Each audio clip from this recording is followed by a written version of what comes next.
This guy, Flash Thompson, he probably deserved what happened to him, Gabagool. But just because you can beat him up, it doesn't give you the right to.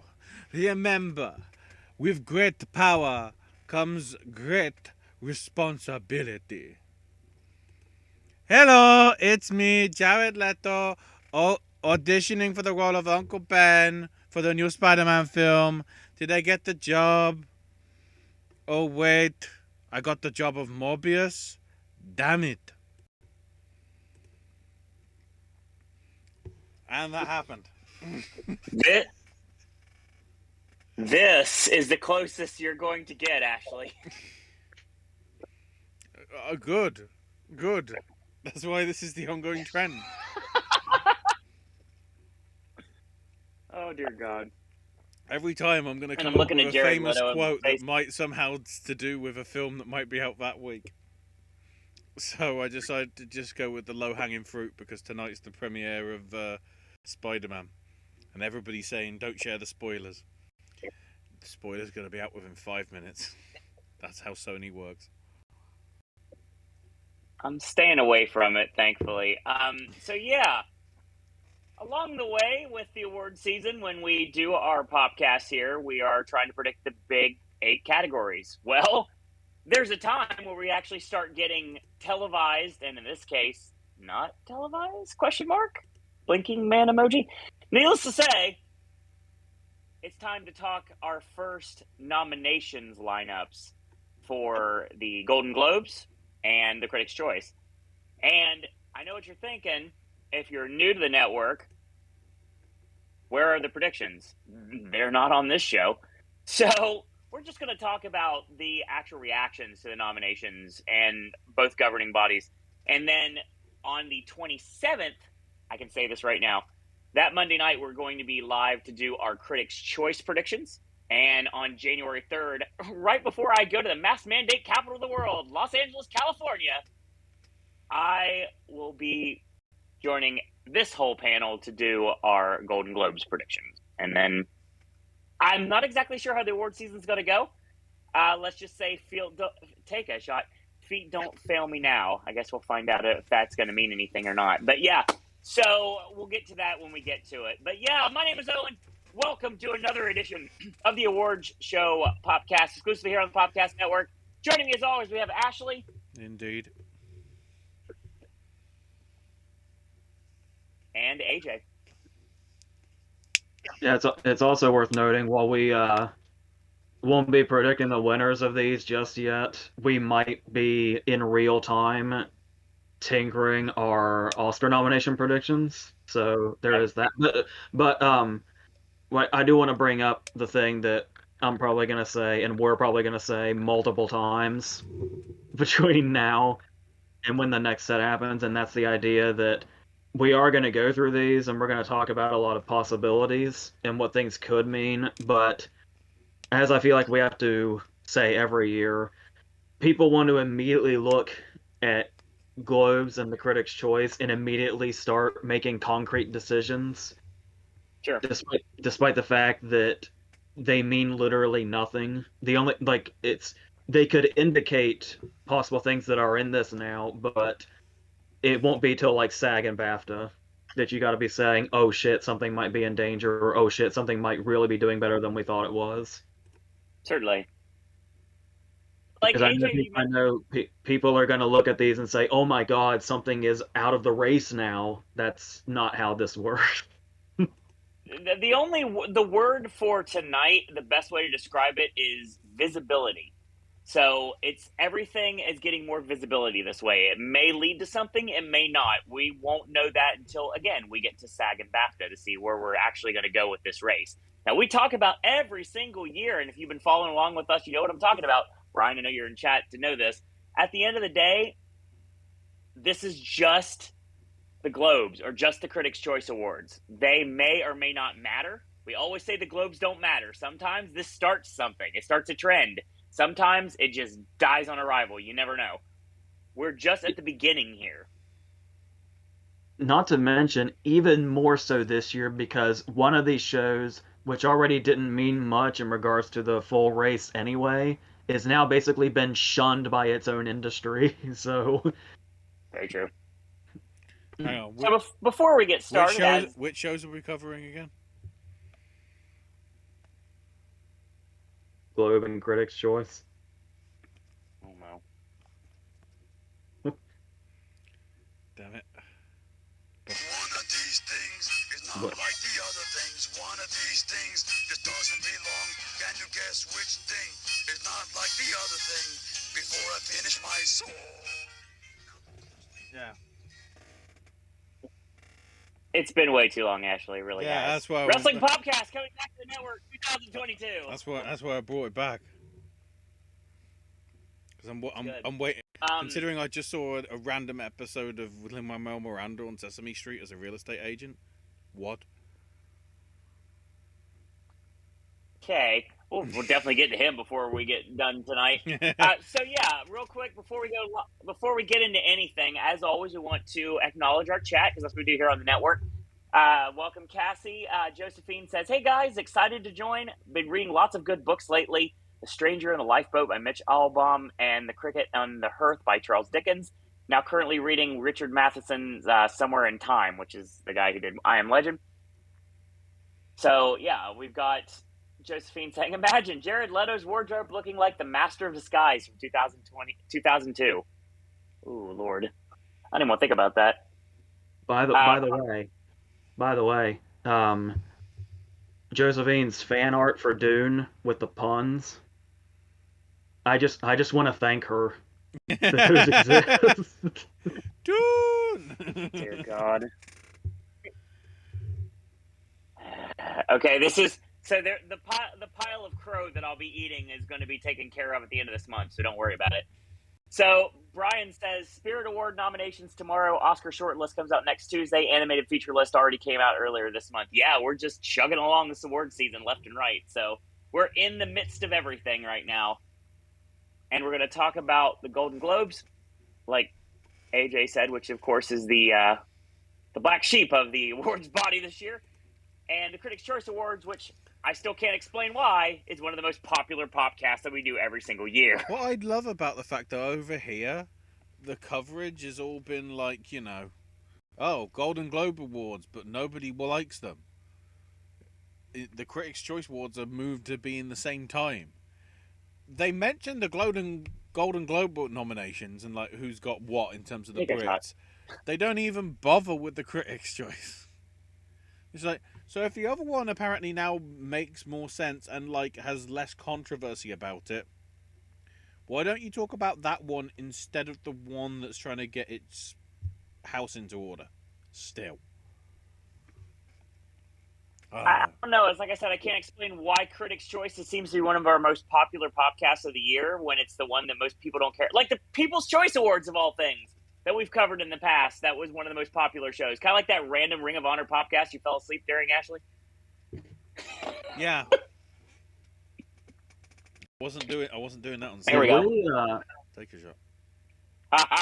No, not at all. I can't remember. Was there a time yet this season where we talked about that IMDb even demoted the Globes? No, really? No.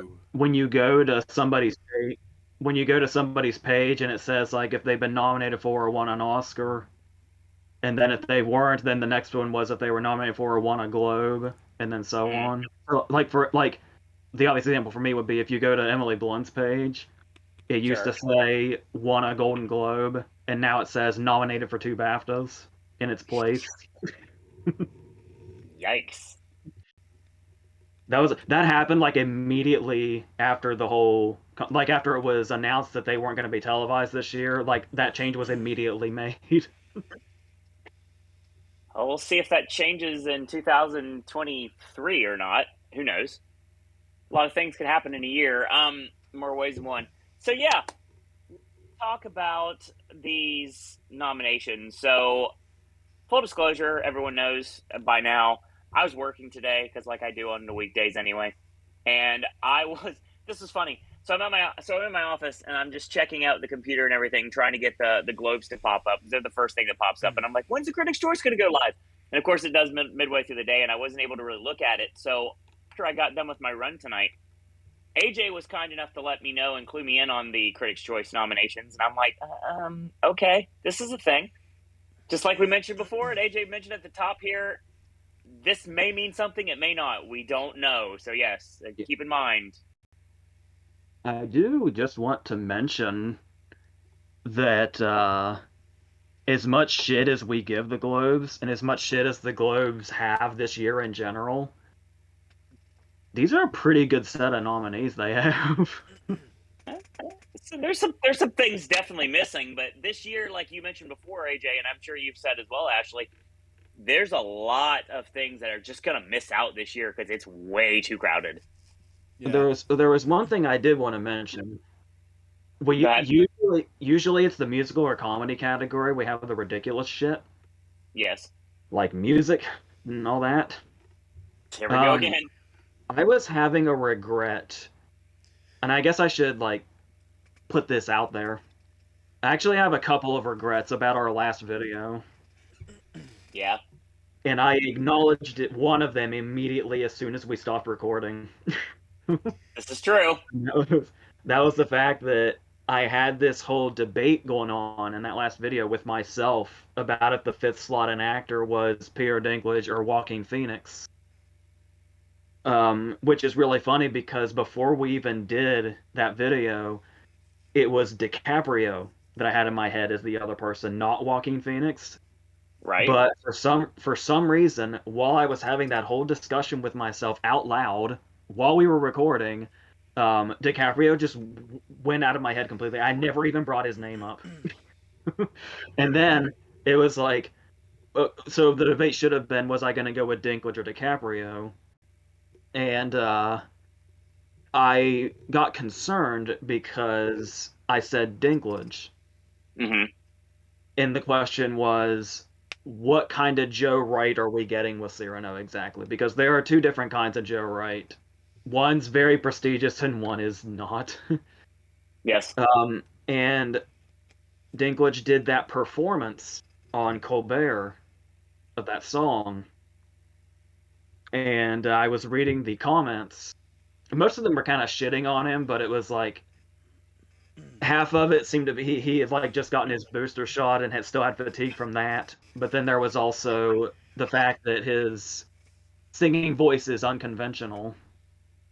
Kind of like he's kind of getting comparisons to Russell Crowe and Les Mis, which I also defended, but we'll get to that eventually when we can actually talk about that movie in depth. But that reminds me. One of the comments mentioned. That reminds me of the issue that people had with Dinklage when he did the voiceover for the weird robot narrator thing in Destiny. When everybody went, "Oh my god, did he have like Prozac or something?" And he's just like out of it, sort of thing.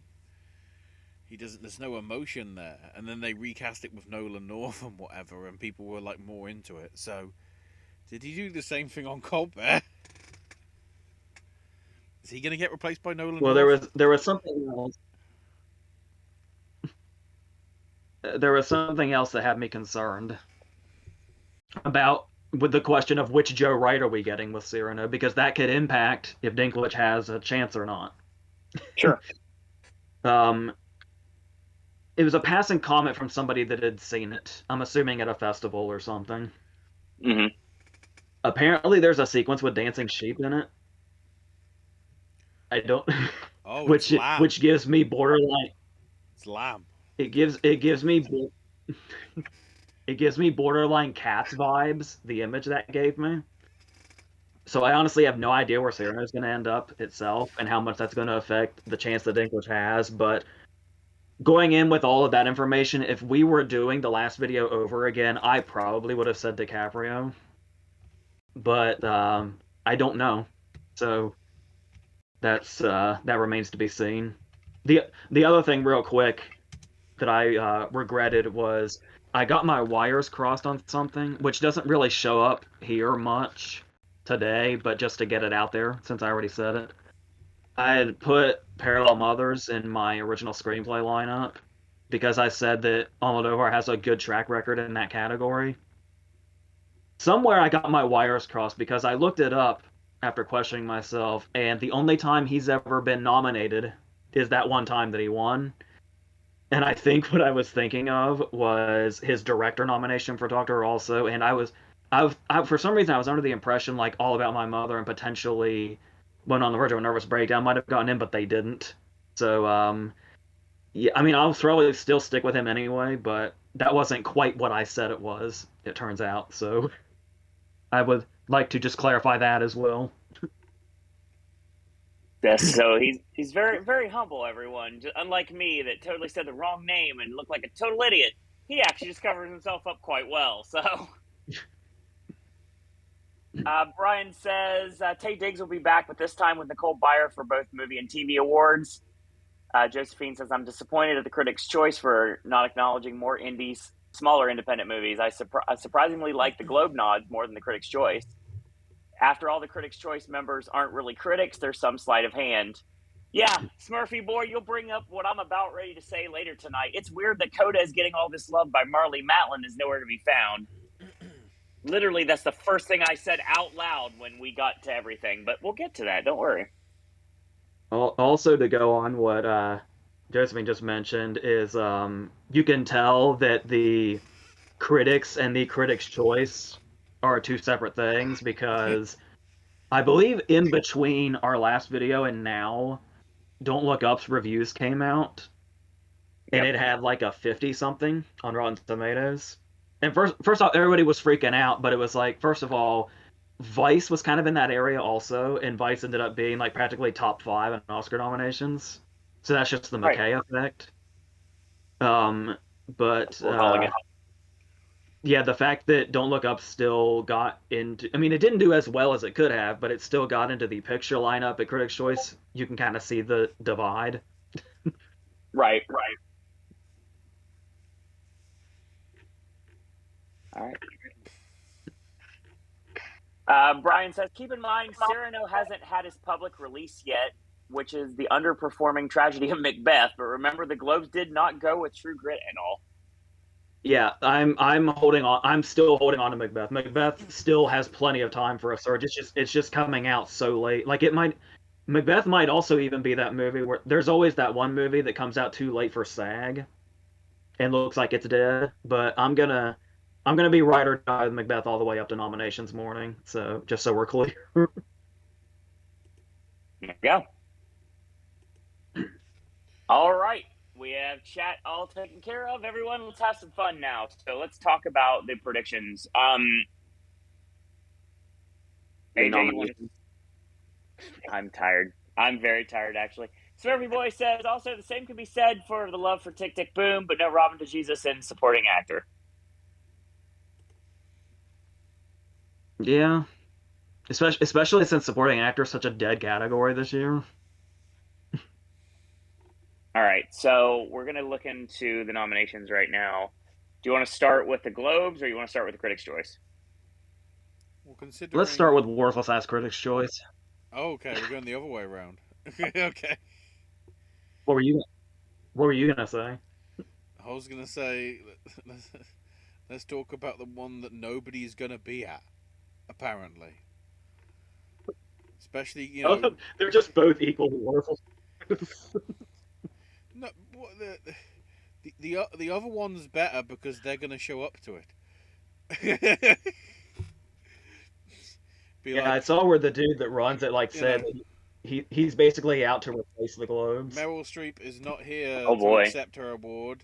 Here is a Chihuahua, Fred, or something like that. It'll just be the dogs of all the various pets of all these stars that will be accepting the awards instead, or something like that. Yeah.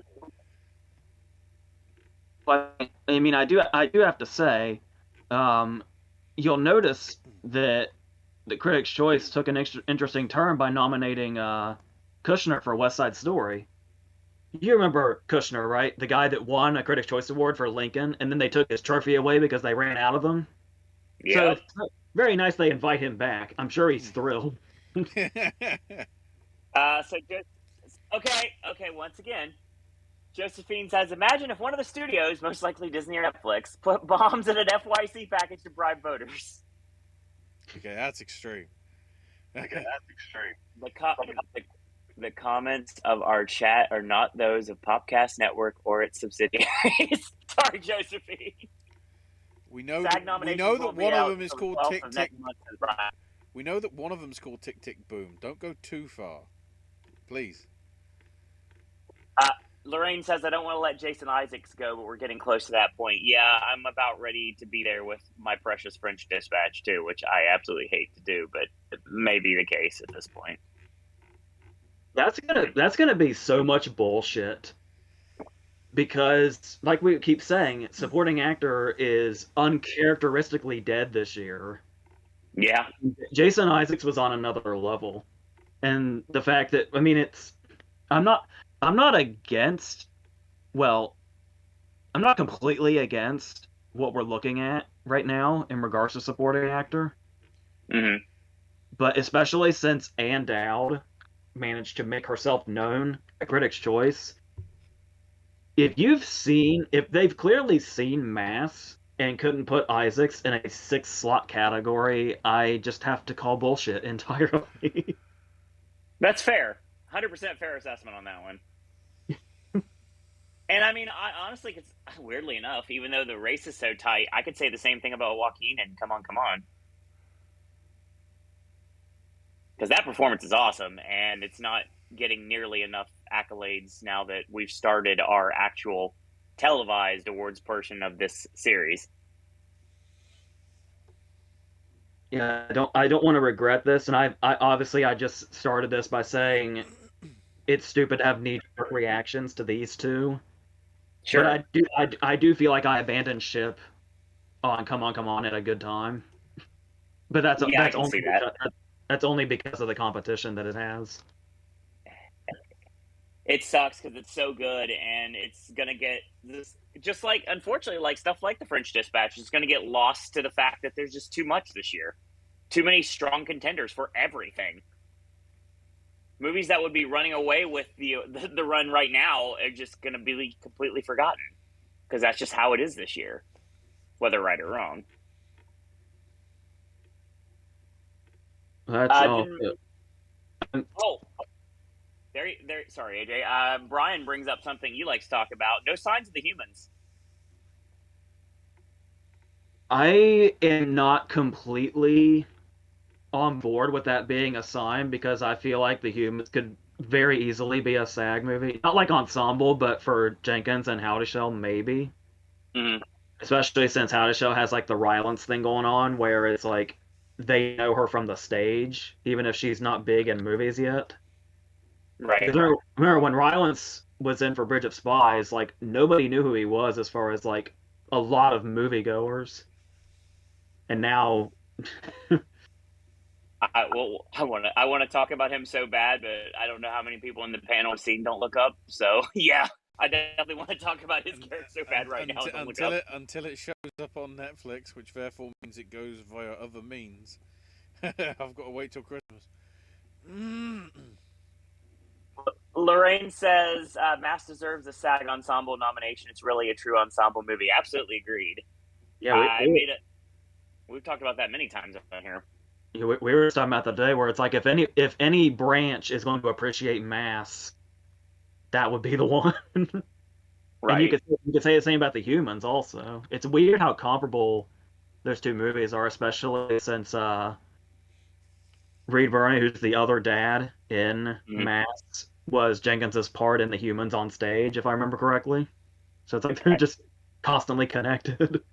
Interesting. All right, let's get into this.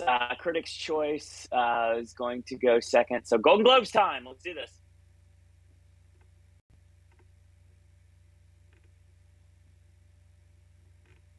As always, we're going to let the either Ashley or AJ take the lead here because it makes sense.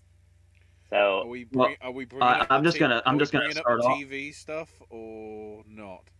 We don't have to, We'll just save What? that for the actual show. Yeah. Well, I was just gonna throw out real quick.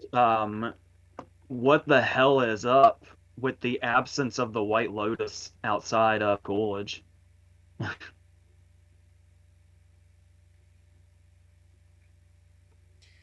Yeah, you know. Because it's especially bizarre they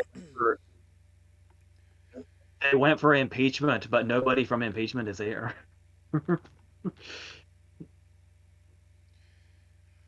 Interesting. And I believe Evan Peters is missing as well, unless I just forgot him. No, he is missing. Yeah, for supporting, you've got two for the morning show, Succession, Ted Lasso, and Squid Game. Which I'm pleased to see that at least getting recognition as well. And also from out of nowhere, Lupin on Netflix.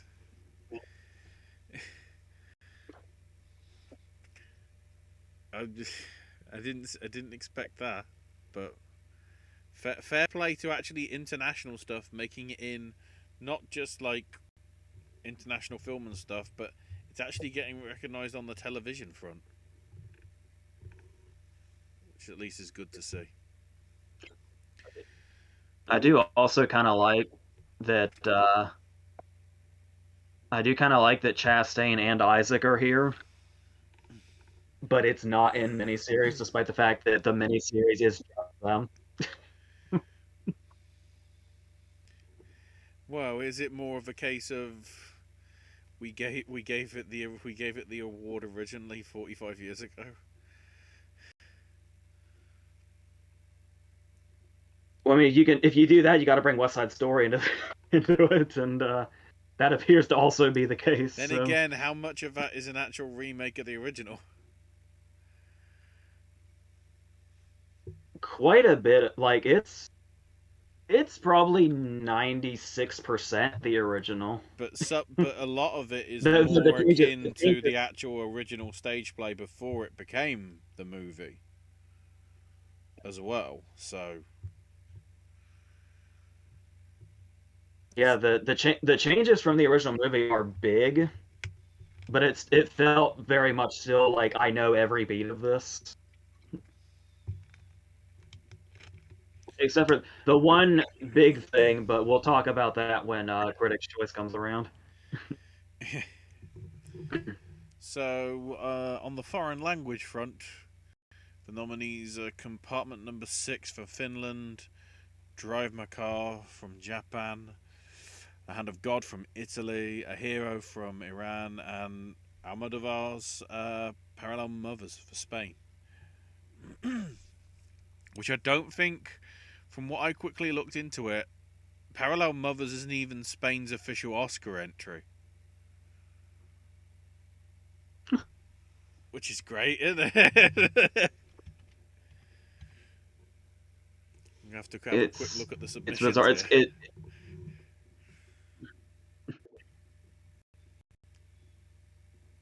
Go ahead, AJ. I'm checking some stuff. Are we or are we not surprised that Titanium isn't here? Or is it clear it was always going to be too weird to go very far? I mean, yeah, Titan was always going to be like, it had a chance, but it also, I mean, I don't think Lamb was Iceland was. Oh, Lamb is Iceland's entry for the Oscars. Oh, That's just as weird as Titan. yeah, by the way, it is worth noting we're on the subject. Obviously, I haven't gotten around to reviewing them yet. But because I just got my voice back yesterday, but I saw Lances on back to back. And that was basically a fever. Like I was kind of like, did that day actually happen? Jeez. And indeed, us. I mean, I felt weirdly satisfied after that day. Like it was a very fulfilling, roughly 4 hours. But yeah, the fact that both of those could be considered technically in contention, is what it's why the foreign category is so incredibly interesting a lot of the time. So yeah, best foreign language film, Parallel Mothers, and I've checked. Spain's official entry is Fernando León de Aranoa's The Good Boss. So Almodovar didn't even make it in. So it could sweep all the awards and then not obviously win the Oscar because it's not eligible. That'll be fun. It's likely. That kind of stuff happens every year, though. Then again, the fact that the Boston Society of Film Critics specifically said Best Picture is Drive My Car, and then had to add take a shot, an additional category for Best English Language Picture, shows you that Drive My Car is probably going to be a strong contender. If it wasn't already through I guess its stuff at Cannes. I guess wasn't it New York also gave it picture? I think so, yeah.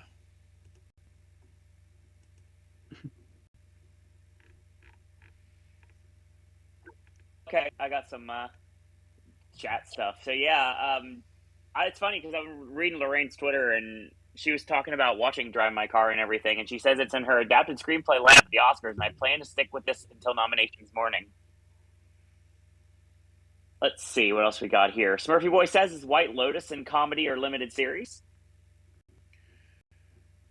Well, I don't know, because it's one of those ones that aired as a mini-series, but now it's supposed to be an anthology series. But I would assume they would have had it in miniseries, but that's impossible to say now. So.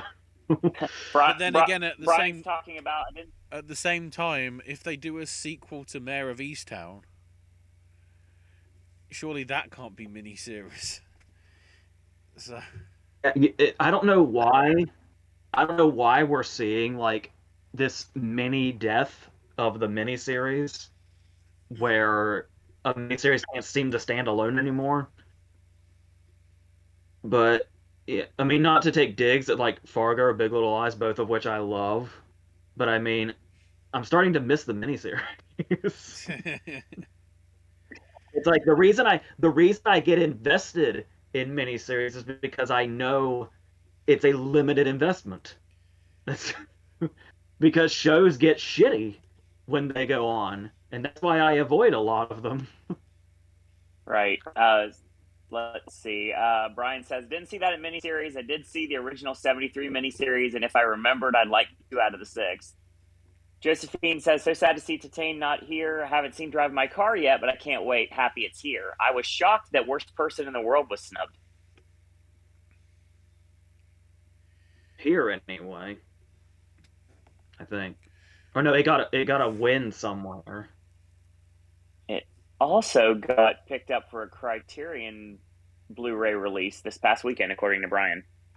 Nice. Let's see. Brian says, I think with the Worst Person snub, I see that puts a hero as the front runner. However, I can see Parallel Mothers doing so well at the BAFTAs, and if Almodovar gets in director over there, watch out. A hero could also be in contention for original screenplay. Mm-hmm. Possible. I think it was National Board of Review gave it a win. All right. And we are... Not that these are like knee-jerk telling, but they're on the map, at least. Sure. Visibility. Again, the word of tonight. Visibility. Yeah. Next. Animated feature. There's one I need to look up because it doesn't have a Wikipedia page and I don't know what it is. So for animated feature, we've got the 4 usual suspects and then the 5th one. So for Disney's front, we have Encanto, Luca, and Raya and the Last Dragon. The documentary Flea has made it in as well. And then also the 5th one for the Globes is My Sunny Maud. I I think that's how it's pronounced. It's funny you mentioned Flea getting in there. It's interesting because I was watching, I think it might have been Come On, Come On, and I saw a trailer for it. So it was really interesting to see that pop up on like the random trailers at the theater. So And I know it's generally, God, and if I remember correctly, Flea is as far as categorizing it, it is animated, foreign, and a documentary. yes, Yeah, so was that? I'm trying to remember. I think Waltz with Bashir might have been the same, like a decade ago. that sounds Yeah. likely. Yeah. 2008. I think it was. Yeah, I certainly remember it being documentary and animated contender, but I don't remember whether it was classified as foreign or not. I think is foreign where it got nominated, or was it nominated for documentary? I don't remember. It's the past because 2 years in a row now we've gotten a movie that doubles up with Honeyland and Collective as far as spreading itself out. Yeah, it was nominated for best foreign language. So yeah, and missed out at least at the Oscars on a animated and documentary. It went in other categories instead, but yeah, it was all three. So that's the closest comparison. It's on a submission list as well. So it being on here is not a shock if you knew better, I guess. And My Sunny Maud seems to be somewhat similar. I mean, the write-up on Rotten Tomatoes says when Hera, a young Czech woman, falls in love with Nazir, an Afghan, she has no idea of the life that awaits her in a post-Taliban Afghanistan. So from the animation but Lorraine style, has a it looks point. similar to Breadwinner. Slightly. But Lorraine has a point, though. Flea could possibly miss animated because there's live action parts, kind of like what happened with the Lego movie.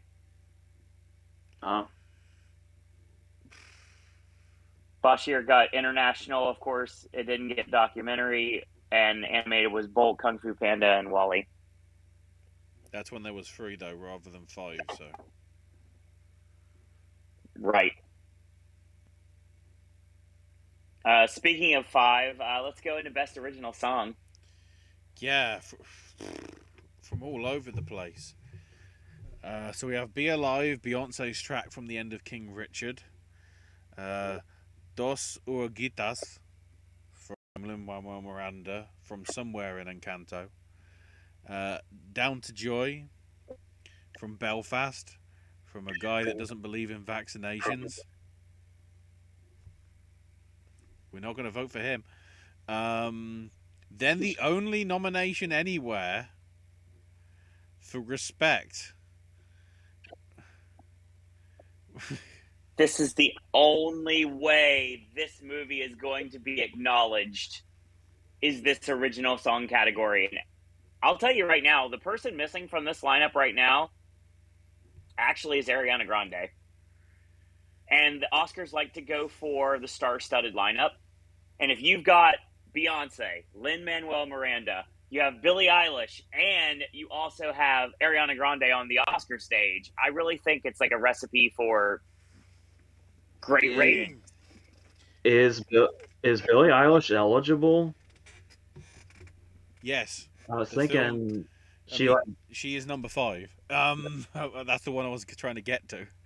Yeah, No Time to Die from Billy and Phineas. Because although it was released last year, because the film technically was not released until this year, it's still eligible for original song. Rules. When we get our short list for original song that has like 400 songs on it, we'll know. But right now, we're just speculating at this point. I think it, as I say, because it has to be because it has to feature in the film, and because the film got delayed, I think it would be eligible. Well, you talk up like Van Morrison for Belfast, and even if you don't like the person or his ideologies, or you just don't want to nominate it, at the end of the day, if they go all in on Belfast, like we know they're going to, he'll probably come along for the ride. But at the same time, I think there's better songs. Oh yeah, of course. There always is better songs that gets nominated. That happens every single year. You know, there's a reason that Beyonce song is at the end of King Richard. And there's usually a novelty song, which I'm assuming this year would be Grande's song.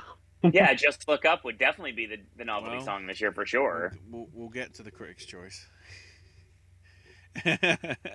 Brian says I'm not going to listen to songs until the short list comes up. Says Beyonce and Billie Eilish are overrated. I don't like Beyonce. I never have. But yeah, I was. It's happening. King Richard is too much of a juggernaut. I was about to say something. I guess disparaging about Beyonce, but I forgot we're on the internet, so I probably shouldn't. I will be found. I'm still going to talk shit about Sam Smith. That ain't water. Anyway. Take a shot. Best original score. Exactly. We have Alexandre Desplat for French Dispatch, Jermaine Franco for Encanto, Johnny Greenwood for Power of the Dog, Alberto Iglesias for Parallel Mothers, and the Zimmerman for The Dawn. I know people think Zimmer's all bombastic now, and that's totally true. It makes sense for that film. But I said just give me Zimmer and his bagpipes. I really don't give a shit how bombastic he is. Can you throw Desplat a freaking bone here for French Dispatch? Come on, guys. Yeah. It's good to see him in there. But at the same time, it's like a battle between he deserves it. From Hans Zimmer and Johnny Greenwood's. Like, let's hope they have them next to each other in the thing, and people are going to go turn the volume up for blooming Power of a Dog or whatever, or Spencer, and then Hans Zimmer for Doom, and then everybody goes deaf. Great success. Okay, you remember that really great thing they did a couple years ago where they did the score nomination medley? I think that Ashley needs to be hired for that.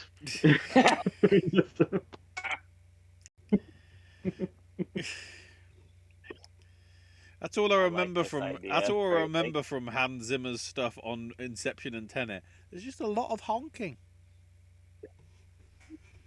Hang on, where's my honking? And there's my honking device. Yeah, this is proof. This is my audition. Jared Leto, fuck yourself. There you go. 2 wrestling podcast references for those of you in the know right now. And the coming next year. The Greenwood score is very reminiscent of his There Will Be Blood score. Oh, nice. But number one, that's just really appropriate, and secondly, it's like I hate using this cliche, but honestly, the score in The Power of the Dog is basically its own character, practically. So, to some extent, in I'm Spencer very much as well, behind that. Which we'll get to with the Critics' Choice, but you know. Brian says, if her won last year at 23, Billy winning at 20, which she turns 20 next Monday. So yeah, she could be one of the youngest award winners in recent memory, and actually in Oscar history. If they go that route, it's not going to happen. Look, but I will say that if a Sam Smith can get one, Eilish deserves one. Because at least Eilish's one is like somewhere on the level of Adele. Not, oh wait, what's that down there? Oh, it's writings on the wall. You'd have thought it'd be on the wall. Yeah, if the house would have happened, I've been a lot more happy at Billie Eilish right now. Lorraine says, you couldn't pay me enough to bet against the Bond song. Wow. Yeah, it Brian used to says, be it used to be rare that the Bond songs got in, but now it's just like they're doing it just to do it. yeah. Brian says, I just want Lin-Manuel Miranda to get his EGOT. Yeah. Yeah, it's Yes. time. It's totally time. Like Aaron Sorkin, the Globes love Desplat no matter what he does. Yes, very true. And we are moving on. Moving into, I guess, quote unquote, the Big Ten. I love this category in every way possible. Because this is where. And once again, it's like, is this best screenplay or is this best director? Because for screenplay, we have PTA for Licorice Pizza, Branagh for Belfast, Campion for Power of the Dog, McKay for Don't Look Up, and Sorkin for Being the Ricardos.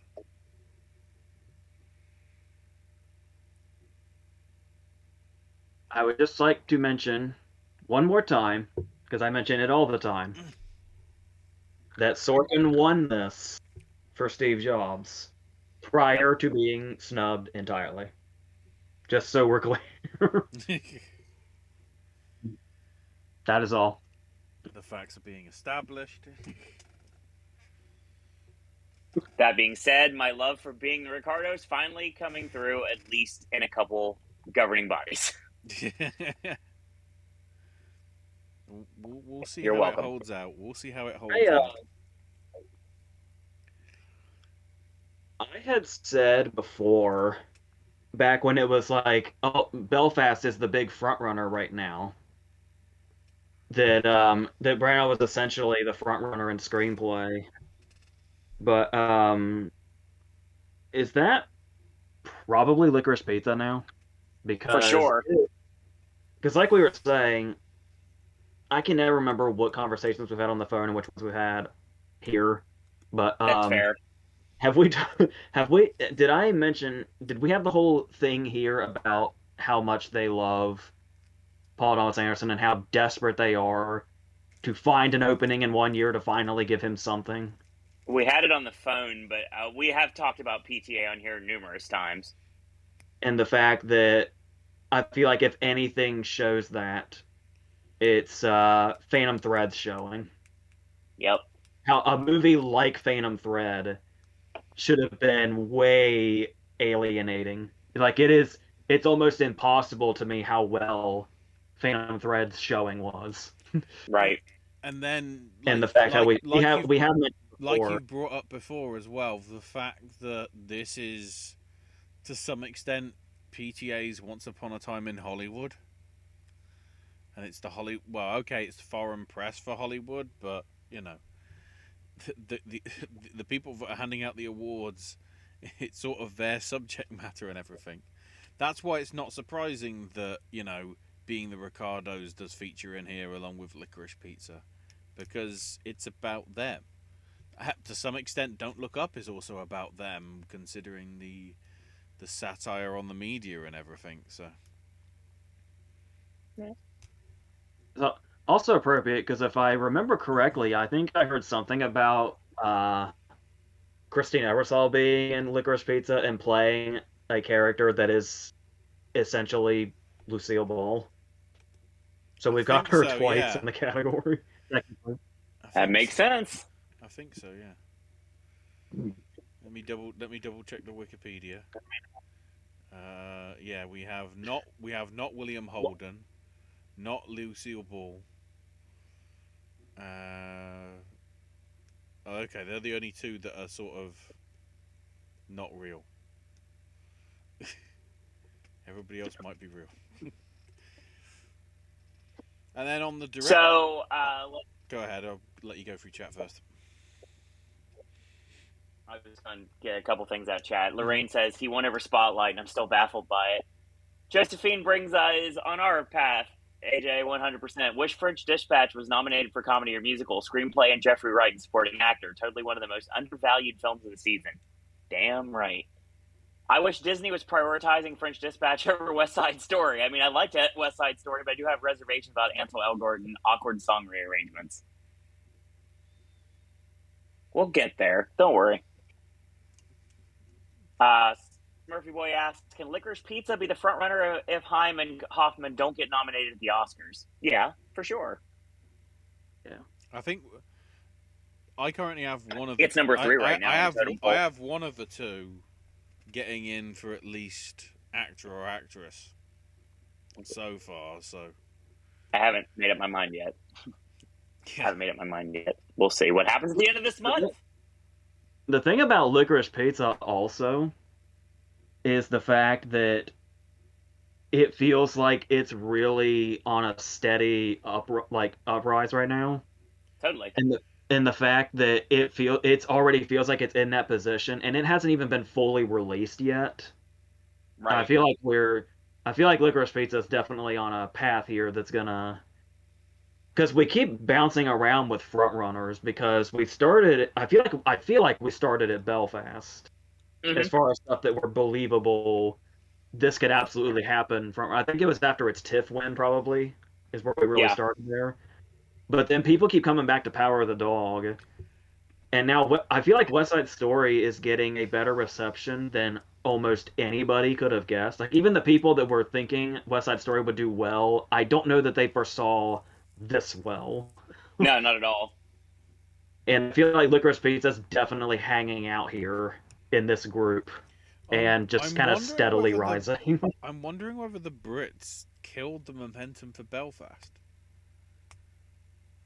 Because, 2 weeks ago, it was up for 12 awards at the British Independent Film Awards. It won none.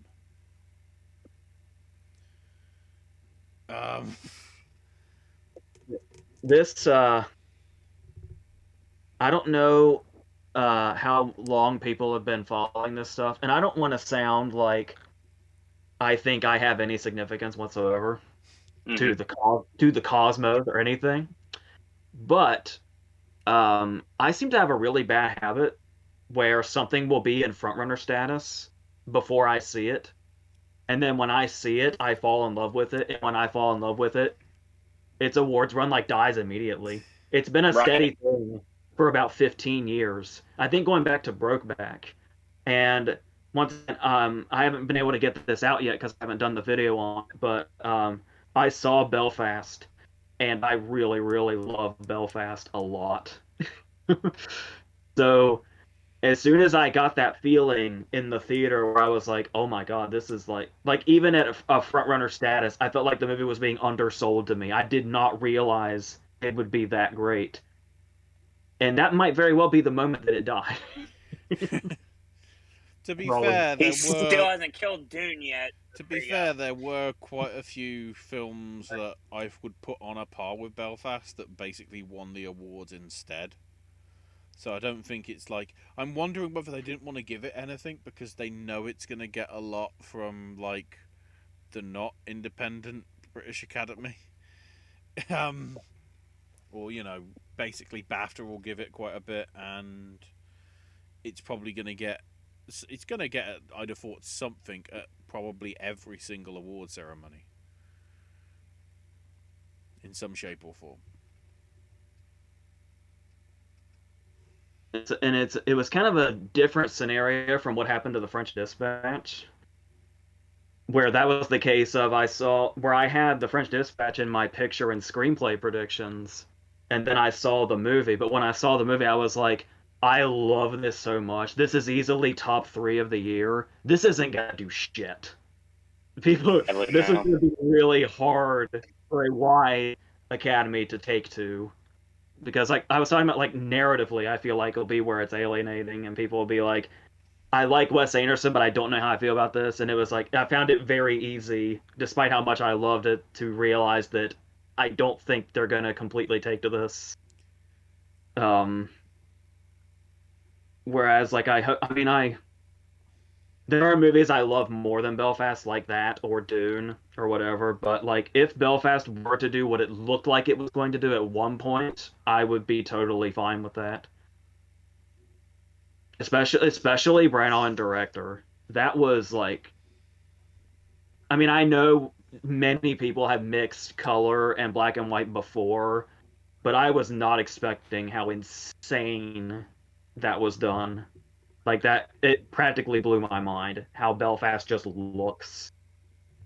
So that's yeah, and I don't know. By the way, I was having this discussion with Owen. I don't know if anybody else here has seen Belfast, but was there was it like crystal clear in a way that movies aren't typically?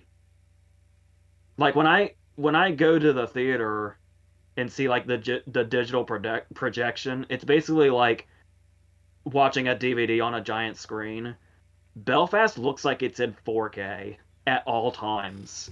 Is that the way he shot it, or what? I have no idea how Belfast looks like It's probably all the that. spare film reels he had from Artemis Fowl and 4. Oh, God. Yeah, we're okay. Especially with how incredibly he made Belfast, we are especially not allowed to talk about Artemis Fowl anymore. That's like that is the final nail in Artemis Foul's coffin forever. God. That's a fair assessment. Yeah, something I've just wondered. Depending how it's received, could Death on the Nile hurt it? Depending how that goes, because that will be releasing like February time, I think. I would, unless he really fucked up, I think the only problem with Death on the Nile is going to be the fact that it has Letitia Wright and Armie Hammer in it, which you can't really put on him. So, like, I imagine the movie itself would be hard to mess up. Well, But like to that extent anyway. There's some people that might like I know some people didn't take to Murder on the Orient Express, but they just thought it was like dull. Like that's probably the worst it could be is dull, I would think. so we have a lot of things in chat while this conversation's running around. Brian says if Parasite can manage to win Best Picture without acting nominations, it's possible, which makes sense. Smurfy Boy says Ziegler or Haim can take Gaga's place, and more Academy members will watch West Side Story and Licorice Pizza over House of Gucci. And we'll see. Josephine loved Belfast. Can't stand people online pretending to hate it to sound cool, and because theater are afraid to sound sheepish and basic. They just sound like idiots. Yeah, I've seen complaints about Belfast where they say it's so incredibly baity and that's why they hate it, but it's like I've never seen a coming of age movie done that way. Like that's Right. I mean, it has a lot of I don't know how many people know Borman's movie Hope and Glory. It kind of feels like that a little bit, but like still extremely unique in the way that it's done. Hopefully We it's had better. a prop, ladies and gentlemen. Hopefully it's better than It's Hope. just right here. That was Hopefully it's better than Hope and Glory. So Brian says the reason I'm not considering Power of the Dog as picture frontrunner is because the Academy grudges against Netflix. They have been their limited runs. Netflix is the reason why Roma didn't win. Yeah, here's the thing. but imagine if West Side Story was stuck on Netflix. You don't think they wouldn't recognize it? Who? No. Here's the thing about the Netflix thing, and I think it was Brian that called me out last time because I had 4 Netflix movies in picture. Yep. Which it sounds like I'm still keeping it that way actually, but the thing is the Netflix thing is really complicated because at first it all started with Beasts of No Nation. Yeah. Where I was like, oh, Idris Elba's got this, and oh, I think this could be a picture nominee and all that stuff. And then when nothing happened, everybody was like, we told you, it was Netflix. They weren't going to go for Netflix. And we've been slowly getting, like, it started with the documentaries actually getting in. And then it got to a point where their movies started getting in. And then their movies almost winning, but not quite with Roma. But now we're in a totally different place because even though, taking out of the equation that I think it's possible they could get 4 movies in the picture lineup this year, a win is a totally different thing. And this year of all years, this is the year where this industry has been really beating us over the head with you have no idea how important it is to go to theaters because this is how we survive and it's the better experience. It's what's keeping the industry alive and stuff like that. And it's like after not having theaters at all practically last year, if there's 1 year where they will not want to award a streaming service, it would probably be this year. But like I said, 100%. a win, as we've seen, a win and a nomination are two totally different things. So I can still say The Power of the Dog and Don't Look Up and Tick Tick Boom and The Lost Daughter could all get into picture. But that's not the same as them winning the award, which obviously would be The Power of the Dog of those, which is one reason why I'm hesitating to say The Power of the Dog could go all the way, despite the fact that I'm still totally behind Netflix getting into picture many times. All right. We mentioned Best Director, Yeah. with Branagh being in there. The other ones being Campion for Power of the Dog, Maggie Gyllenhaal for Lost Daughter, Spielberg West Side Story, and Denis Villeneuve for Dune. At least Maggie got in somewhere here, which is good to see.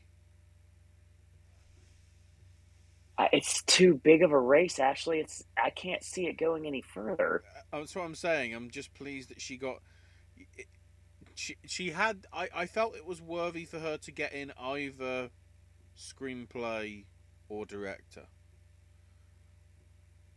At least with the Globes and whatever, to give her a little bit of momentum, because she has been picking up quite a lot of. To be honest, she's been picking up more awards for screenplay than she actually has director. So the fact that it flipped the other way around this time is a bit surprising. But I'm just pleased that she's. Well, she won't be there because obvious reasons. But at least she's getting recognised. Right, lots of things to cover up on chat here. Okay. Belfast was such a moving story. It was definitely Branagh's best since Dead Again, says Josephine. There are movies I liked more than Belfast, so French Dispatch and Titan. I'm still calling for Campion for director, even though she's rematching with Spielberg, says Brian. Josephine says, I thought it was clear, especially the color parts. Love Power of the Dog, almost too good to be Netflix. The cinematography and production design of Power of the Dog was so good, I wish it had a longer theatrical run with another studio. Smurfy Boy says, especially since Warner Brothers put all their movies on HBO Max. And Brian says, technically last year with Nomadland beating Chicago 7 and Mank, especially in McDormand's speech. All right. I had a question about director. It's like, I can never tell, because sometimes it seems like a movie will be tailor-made for BAFTA, and then it's like, oh no, they actually hate it for insert reason. Sure. Is there any reason the BAFTAs would go against Spencer, or are they going to go totally for it? Or in between?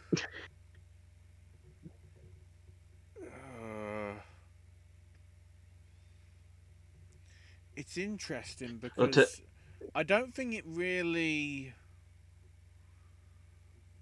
It's interesting because it doesn't totally disparage the royal family, because there is that random bit where Elizabeth sort of gives her a pep talk, like when she takes the corgis out for the morning walk and whatever. But then there's obviously other bits which, and given that the guy or woman that might be presenting the fellowship, if it's happening this year, because we might have got rid of the fellowship after what happened with Noel Clarke last year, so who knows? Considering how much of a kerfuffle that became literally a week after everything, so I'd have thought there's a chance, but again, because of how many different contenders that you've got, I don't think so. Plus, then of course, I think director is doing the same, or is still doing the same, like it is with the acting categories, and that it's going to be somewhat an equal representation of female and male. So the question is, who are your three guys? Yeah, so to contextualize why I asked that, my main reason was I can't get the idea out of my head of Pablo Larraín director. And if he was going to have one jumping off point to get there, I feel like it would have to be BAFTA. Because I couldn't. He'd be like the case of, like, to use as a recent example, Pablo getting in for Cold War, where people were like, "Oh, maybe it could happen, it could possibly happen," but then it didn't look like that, and then he got the BAFTA nomination, and then that was just the one stepping stone. Is what I feel like could be something that he does, because I can't see him in DA or anything like that. It would be like just a random BAFTA nomination, and then he's got it suddenly. But then if I'm also going to go down that road, I have to take out somebody that's already in here, and I have no idea who the fuck that would be. So Plus, expect to see. Well, there will be probably a British skewer directors as well. Admittedly, you've got Branagh sort of being the obvious contender. Campion's got a shot as well because of her Antipodean links. Then you're looking at like some of the British directed films that might actually get some recognition in here that might not be considered anywhere else. So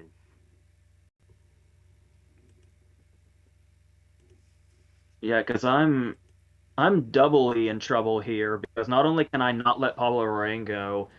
Remember, I've been saying that I'm ride or die with Macbeth, so I'm having a lot of trouble letting Cohen go as well, especially when you hear about the reactions that Macbeth is getting for its appearance. And while, yeah, that could just be, put up to cinematography, because I was joking with Owen before about how I'm ride or die with Macbeth the way I was with Silence in 2016, and we saw how that went. Yeah. But Macbeth does have Denzel being very consistent already so far. But yeah, director's such a pain in the ass to shoot. Because I remember I talked about in the last video, I had taken Campion out, but that was before I saw Power of the Dog for the third time. And now I don't think I'm gonna let Campion go, so I don't know what the hell to do. And the last time we did that video, also, we weren't even talking about Spielberg very much. So Not at all, actually. This category, like supporting actress, is fucking impossible. Accurate. Speaking of, it is literally no than Sound of Music right now. It's completely impossible. So yeah, we'll get into the acting stuff. So we'll start actually with supporting actor. Chat. Oh, go ahead. Chat. We have to keep up. We have to keep up on the chat. Dear God, we're not even done with the first show yet, and we've almost been an hour into this thing. So, yeah, welcome to award season. Does Maggie Gyllenhaal get what happened to Regina King this past year? That's likely. Love the horror elements in Spencer. The Queen and Spencer had such an evil presence, LOL, says Josephine. Their elements reminded me of Rosemary's Baby and The Shining. Reminded me of Rosemary's Baby was the score. AJ and I both had the same idea that it reminded us very much of Black Swan. Yeah. 100%. Which I never thought I would say. Same. Absolutely. Especially the puking. Speaking of... Oh, God, yeah. Both have the bulimia angle, and both have there's clearly one award they're going to walk away with thing going on. So they have a lot of things in common. Absolutely. Brian says, I don't know. People were assuming that Spencer would go in the same awards way as Jackie, actress, score, and costume design, but nothing else. But then Vinterberg can't believe he got the Oscar nomination prediction right. That's why I'm looking at Almodovar, and I was the only one going big on West Side Story. I believe that Josephine or Lorraine or both of them were going heavy on DeBose as well. Vinterberg also came out of that, didn't they? Yes, I believe so. Yeah.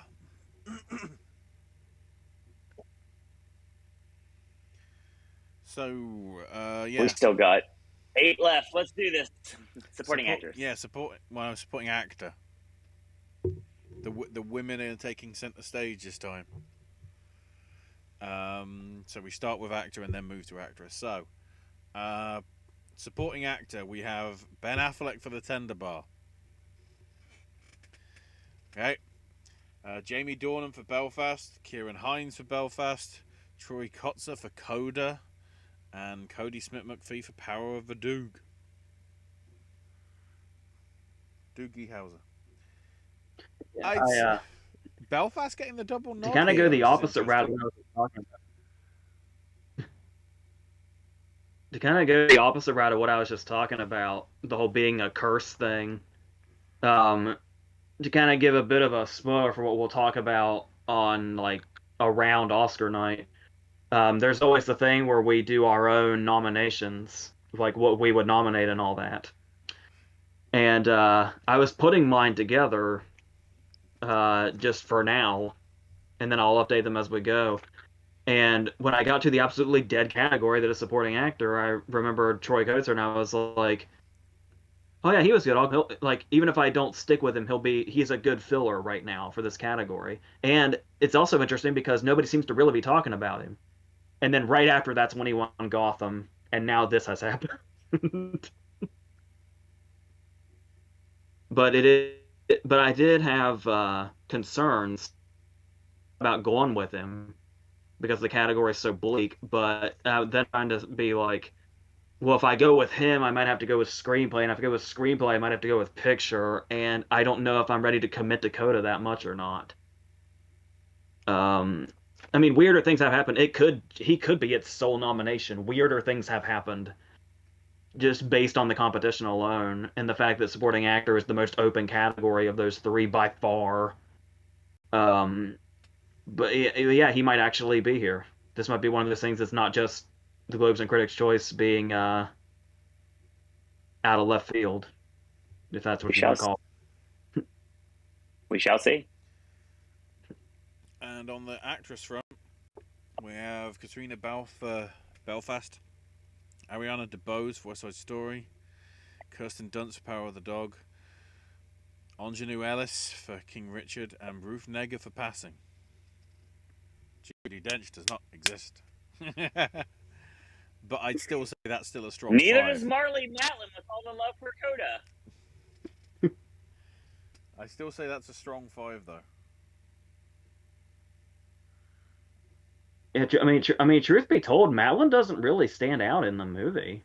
Like, I was kind of surprised when she had the buzz that she did, so I don't really find that surprising. But maybe that's just me. Especially because this category is insane. It is so...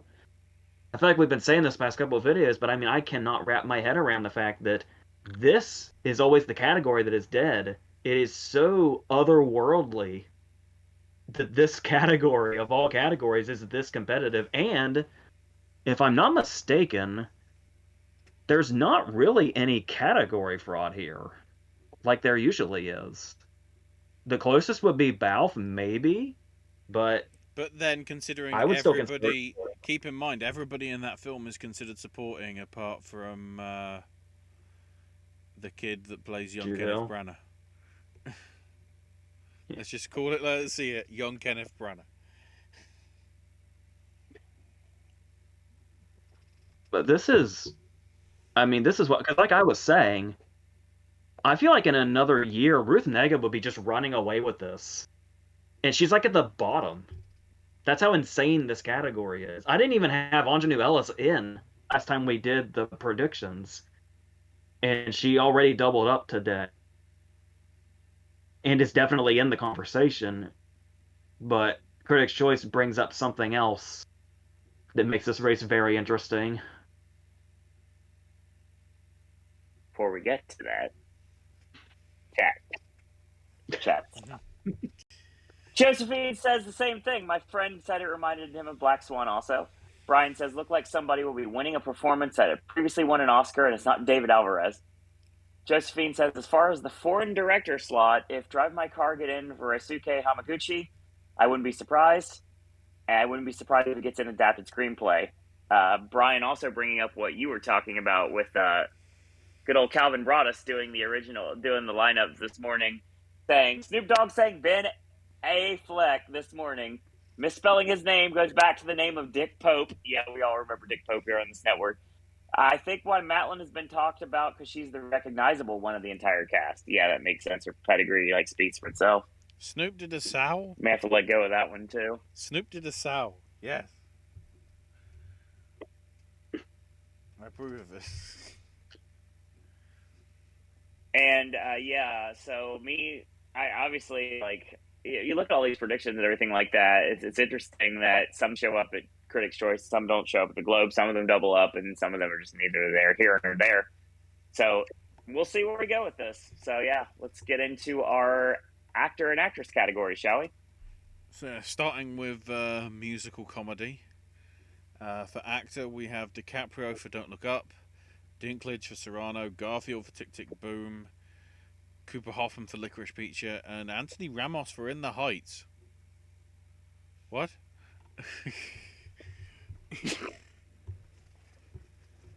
Fair assessment. Only nomination. Yes, only nomination for that in the whole thing. So I'm just happy with how much fucking Hamilton is here. There is so much Hamilton in these nominees. When was Peter Dinklage in Hamilton? Yeah, Is there anybody that could have been here that isn't? For me, Javier Bardem. Is they have Ricardo's in drama. Is Come On a comedy? I think it probably I have no idea. considered one. I would have thought. Yeah, it's really heavy on the dramatic side towards the middle of the movie, but yeah, I guess you could say it's kind of a comedy? ? Hello, Matt Damon. I'd say Mike Mills really blurs that line constantly. 100%. It's laugh out loud funny in places, but it's heartbreaking in places as well. So it could go either way, honestly.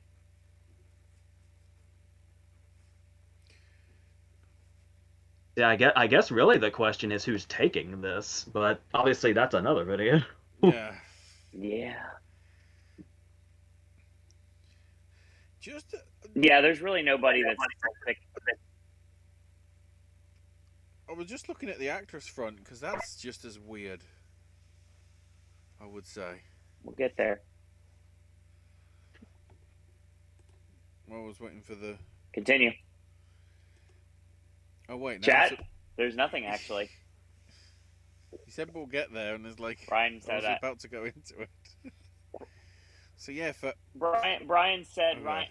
Ryan Reynolds and Free Guy. We won't talk about that. Next.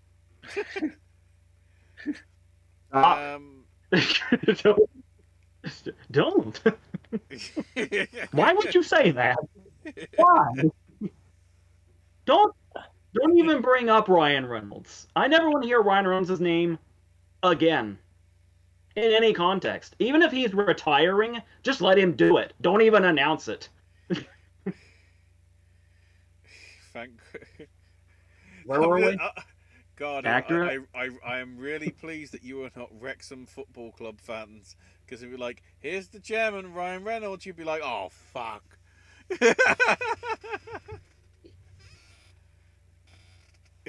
Anyway, so actress in comedy or musical. We have Cotillard for Annette. Again, only nomination for it. Alana Haim for Licorice Pizza. J-Law for Don't Look Up. Emma Stone for Cruella. And Rachel Ziegler. Rachel Ziegler for being Maddie's older sister. And also West Side Story. I do think the scene where she has her ultimate heel turn is probably why Stone is here, because that is a really great scene, even though it's not comedic. I got how many people here have seen West Side Story now? At least a few. Am I the only one that's not into Zegler or her performance? Because I feel like she's getting so much praise, and they're saying she's gonna blow up. She's got that National Board of Review win.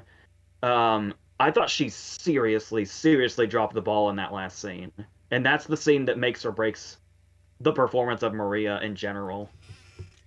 And I, I felt like she was completely expressionless. It was blowing my mind how like this is what people have been praising. This is the performance. It's This because is the actress. it's because she realised the allegations against Tony.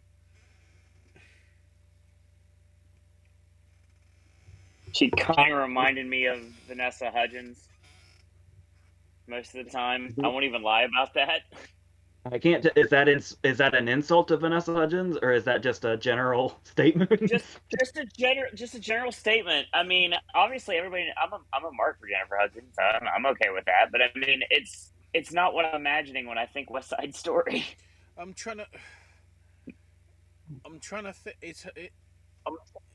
Is it like enough of a starring role like it was for? I can't remember her name in Cats. Because like with Zegler, it's her first like big major thing outside of like doing dancing on stage. Yeah, she has the introducing credit at the end, Mm-hmm. but I don't know. I don't get where I have no idea where that praise is coming. I thought I was on another fucking planet with with the praise that she's been getting, but maybe that's just me. I don't know. It's weird, but it's especially weird because I feel like she's a genuine threat to win this in at the Globes. So I don't know. I don't know what's going on. Maybe it's I don't know.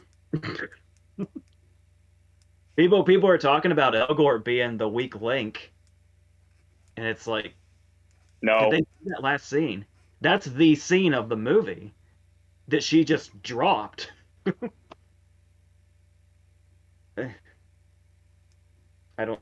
Yeah. So, all right.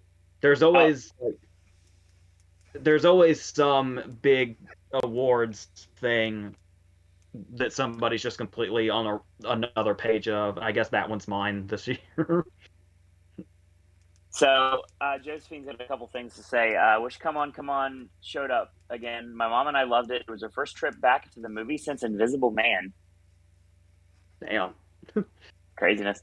Joaquin is totally deserving of a nod, and it should get in for screenplay. And Mike Faced was the best of the bunch, in my opinion. Yeah, he's probably my MVP also, apart from the both. And it's interesting because you're talking about how I watched this with a full theater in the morning on Friday, and it was like, all right, let's see how the people take to this. Packed theater in the morning, Disney Springs, lots of people there, and after the movie ends, you got a couple people that want to be like, yeah, and they just kind of stop because no one else is doing it with them. So it's like they're trying to applaud the movie, and they're like, no, and then they slowly walk away. Well, the fact West that Side the Story is momentum, losing sportsmanship. the fact the momentum is now beginning to show up again for. Remember the allegations that were made against Ansel, and that's beginning to get traction again. I was surprised to see him dancing with Drew Barrymore because up until then, people were making note every time a piece of like advertisement came out. It was like they were hiding him, and I was wondering if they were going to keep that up the whole time or not. And then he was like right at the last minute, suddenly he was very visible. But yeah, that's another conversation. I have plausible deniability, everyone. So, another sort of curveball in here for drama actor. We have the usual suspects of Cumberbatch, Power of a Dog, and Will Smith for King Richard, and Denzel Washington for Tragedy Macbeth. But Javier Bardem makes it in as well. for being the Ricardos, but then You're welcome. But then the actual curveball, Mahershala Ali for Swan Song.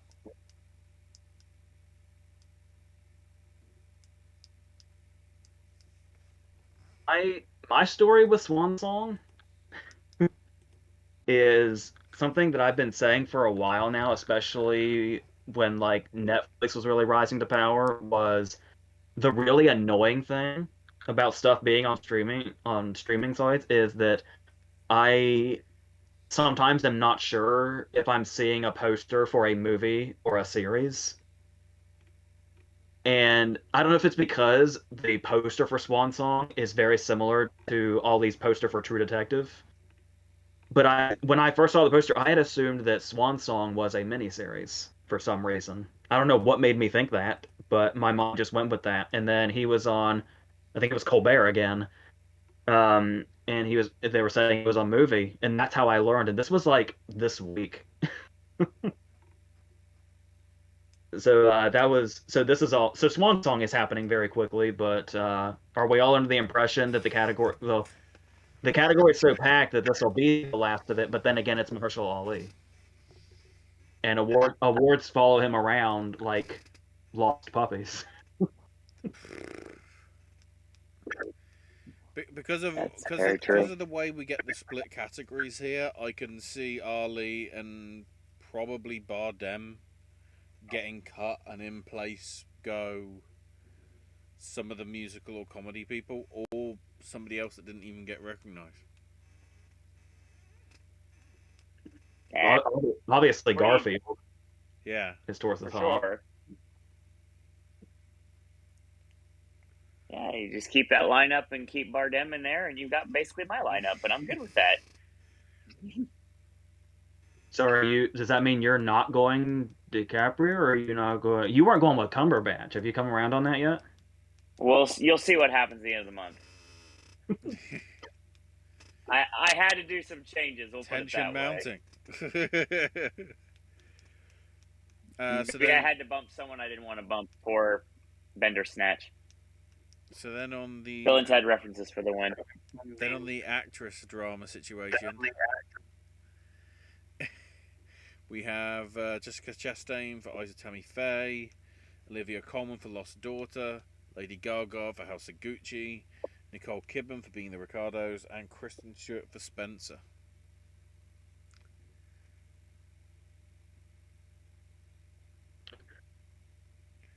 I don't know about you guys, but I'm not giving up on Penelope Cruz yet, so somebody can go right away, and that's... I still think...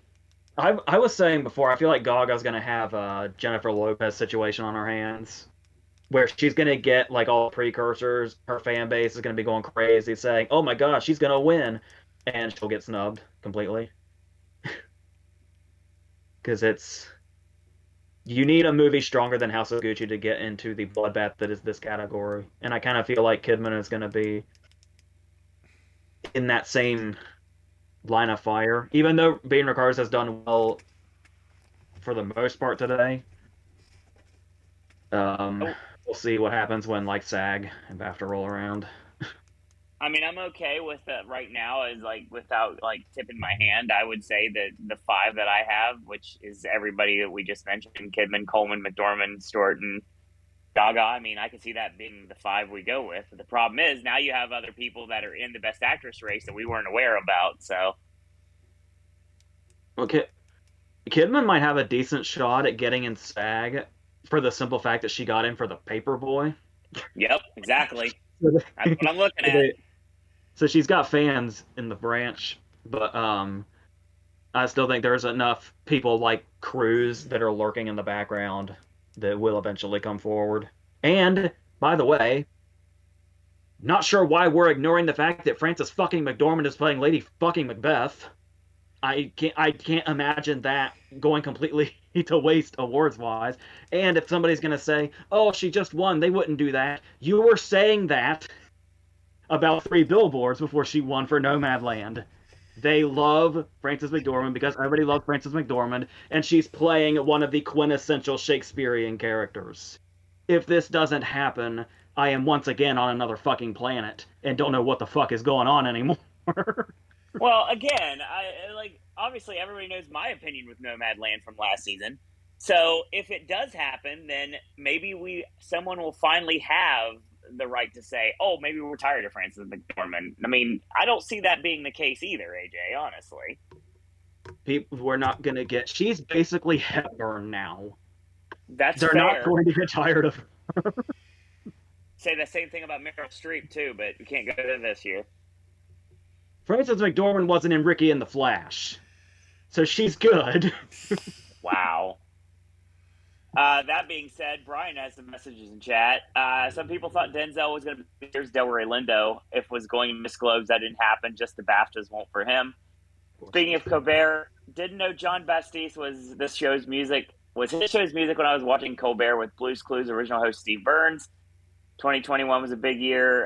Baptiste performing at the Macy's Parade and getting the Grammy nomination. He says, "I'm still hanging on to McDormand." And of course, Baptiste went for Soul. Smurfy Boy says, "Gaga is the most dangerous of missing out." Yeah, I'd say that's a good bet at this point. But what if this is the 5? I mean, it's possible. But we don't know.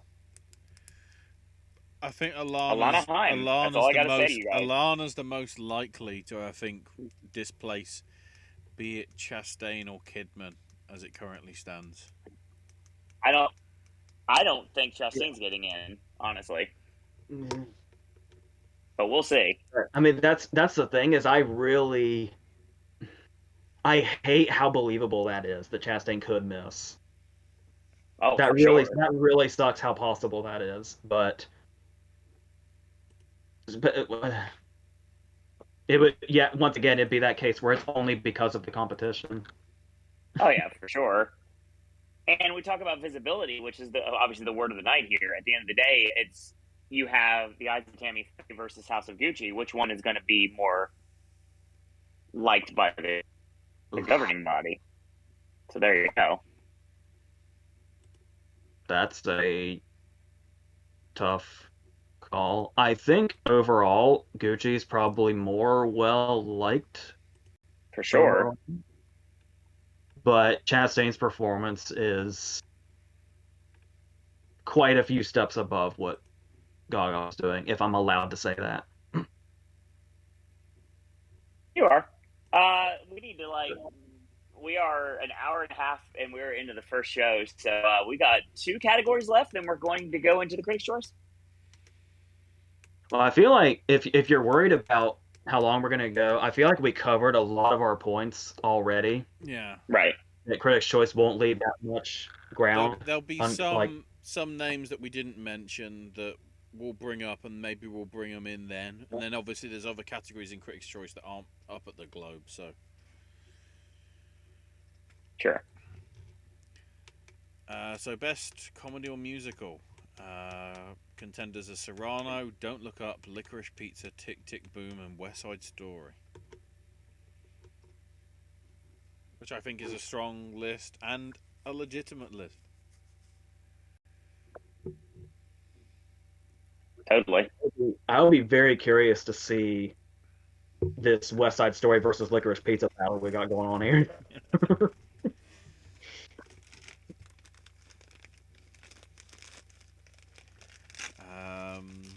And then, we'll get to that later, don't worry. Yeah, and then on the drama front, Belfast, Coda, Dune, King Richard, and Power of the Dog.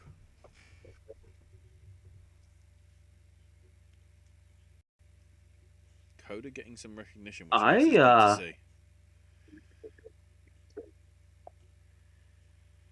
Yeah, I've been really getting, in case you couldn't tell, especially what I just said about Power of the Dog, feeling like shit a lot lately.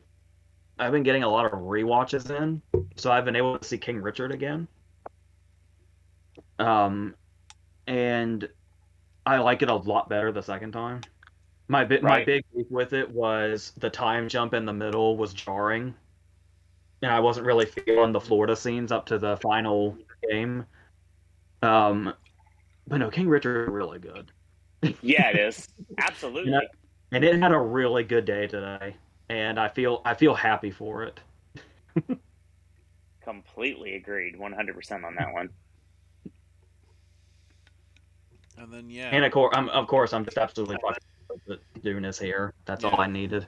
the juggernaut, the juggernaut that is Dune, as in it's the only sort of blockbuster in the list of the 10. Well, no, I guess West Side Story is as well, at least on the musical front. But it'll be interesting to see Smurfy Boy whether. says Tammy. Oh, go ahead. Sorry about that. Tammy Faye could get in for makeup. Whether I don't know what other nominations House of Gucci could get. If they want to cling on to Jared Leto, that's possible, but I don't think that's happening either. We'll get to that in a minute. Costumes for Gucci. Yeah, for sure.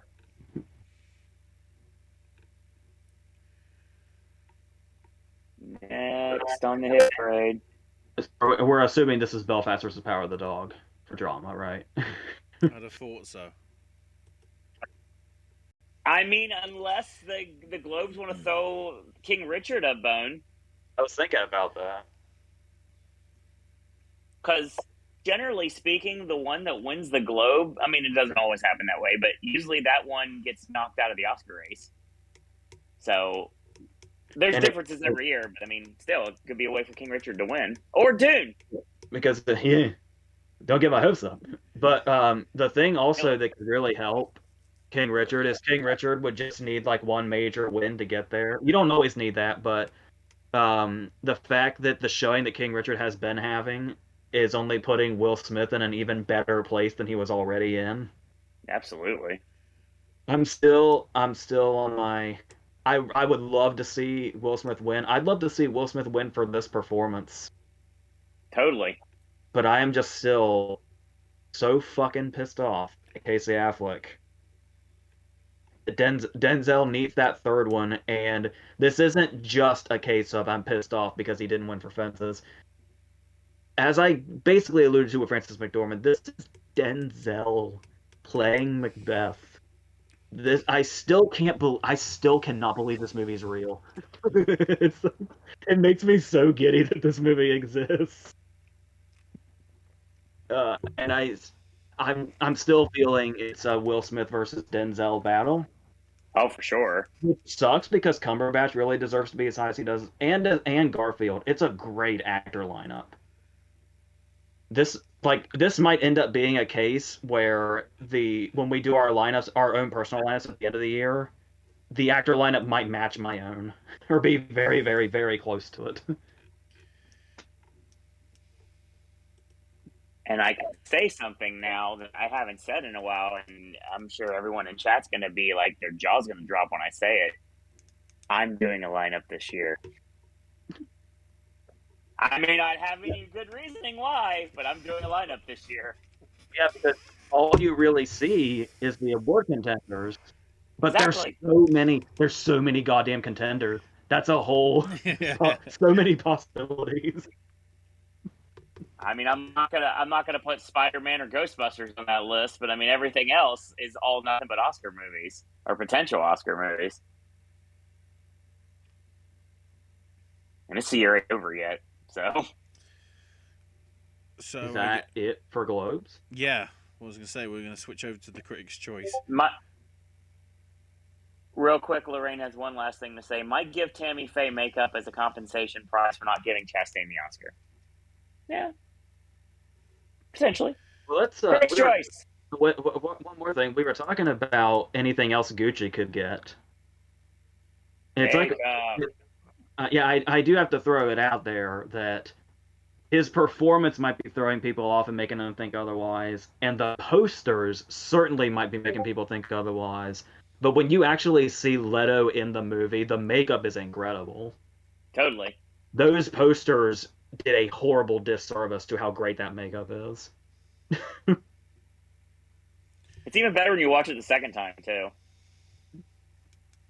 And remember, speaking of Leto in that category, all you need is a really great Killer Croc and you can win. Accurate. Yes. Or something. Critics' Choice. So a few bits that I do want to add from the television.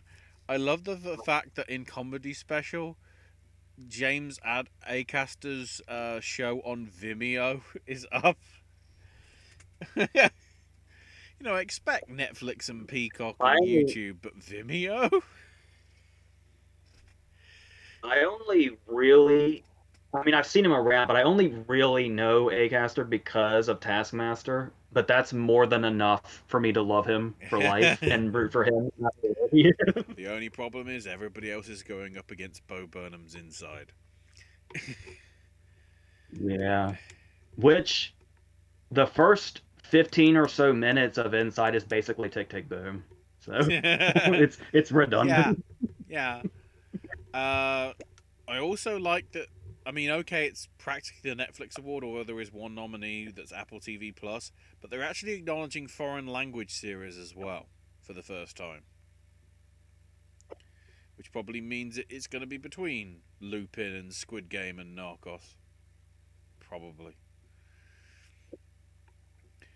Oh, White Lotus did get in for supporting actor as well, along with Evan Peters for Mayor of Easttown. I haven't seen this. Who got in? So for actress in limited series or TV movie, we had Coolidge for White Lotus, Caitlin Dever for Dopesick, Catherine Hahn for WandaVision, Melissa McCarthy for Nine Perfect Strangers, Julianne Nicholson for Mayor of Easttown, and Jean Smart for Mayor of Easttown. And then on the actor front, That's a great list. And then on the actor front, Murray Bartlett for White Lotus, along with Yes. Zach Gilford for Midnight Mass, William Jackson Harper for Underground Railroad, take a shot. Evan Peters for Mayor of Easttown. There you go. Christian Slater for Fuck Dr. Death. I have to say that every time. I'm going to have to make sure that when we do the TV awards and the predictions, I swear after the 5 or 10 minutes that you're supposed to do before it's in the first few minutes of the video. And Courtney B. Vance for Genius Aretha as C.L. Franklin. If Murray Bartlett doesn't get in at SAG, I will tear this room apart. And you all can watch me do it. I will. Content, ladies and gentlemen, content. And I love Steve Zahn on it as well. He did really incredible stuff. But Murray Bartlett on The White Lotus is like one of my favorite performances I've seen for a long time. But yeah, it didn't make it in Best Limited Series. Fucked up. What did was Dopesick, Fuck Dr. Death, It's a Sin, Maid, Mayor of Easttown, Midnight Mass, Underground Railroad, and WandaVision. Oh my god, I'm just seeing... I had heard... Roku was in for TV movie. What? Oh my word. Go ahead, AJ. Sorry. I'm stunned. That made me completely forget. But that just annihilated me for a second. I don't even remember what I was going to say. I think it had to do with... Nope, it's gone. Completely. Damn you, Roku Channel and Zoe's Extraordinary Christmas. Damn you. Not helpful because I totally check out when you guys start talking about. Is that the Jane Levy thing? I'm gonna have to look it up because it doesn't even have a Wikipedia page. So, Oslo does the HBO thing, but and what the hell was that other one? List of a Lifetime. Guess what? That's on the Lifetime channel. Who knew? Oh, it hasn't even come out yet. What? Brian says. Brian says it's also odd outside of picture, only 7 movie categories get 6 nominations. The rest got 5, where they like to nominate everybody.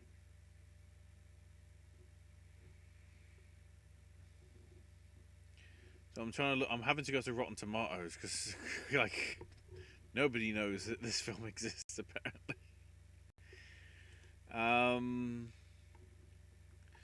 trying to see random bloody citing for ghosts, but the American version in for supporting in comedy. Whatever. And Paramount Plus got, I guess, yeah, Good Fight technically is Paramount Plus, but whatever. I'm still trying to work out what this Extraordinary Christmas thing is. Yeah, it is the Jane Levy thing. There is one review. That's it. Wow. Quick to the movie stuff. So those of you who previously mentioned it got snubbed, don't worry. For Critics' Choice Foreign Language, we have Iran's a Hero, Japan's Drive My Car, Denmark's Flea, Italy's Hand of God, and Norway's Worst Person in the World. I also checked an hour ago and whatever. All 5 of these are Oscar submissions. Weirdly enough, looking at just these... Weirdly enough, looking at these names in general, and from what I've seen, because I was trying to formulate what I wanted to do with my lineup at this time, this is the lineup that I'm seeing more often than not when I see foreign language film. These are the 5 that I currently see all the time. Which means there'll be at least 3 changes by the time we get to the Oscar lineup. Exactly! 100%. At least 3. Everything is changing. And then it was also brought up in chat. We get to... Oh, go ahead. It's always the problem when I'm on like a so we're about...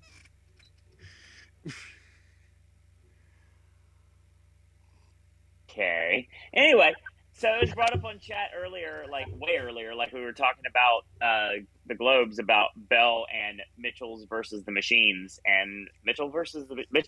That they don't seem to be half-assing the animated category this year, and we didn't end up with like Sing 2 in here and shit. I'm kind of surprised it's not there.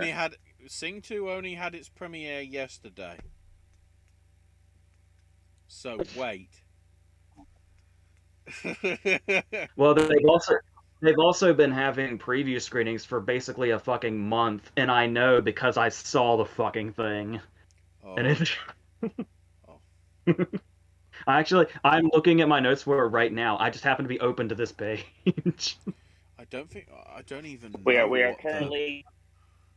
I don't even know what the UK release is for that. Maybe it'll be February for half term. We are currently herding our guests into another soundstage for theater seating to watch a clipski of the movie before it comes out in theaters. So needless to say, that's a thing. I don't know what's worse. Red Dog. Jack Whitehall. My new Jack Jordan of 2021. Did you see that amazing clip of him and Olivia Colman on Graham Norton? When he was so proud of his American accent after they played a clip. And Olivia Colman said, "In that clip you had an American accent?"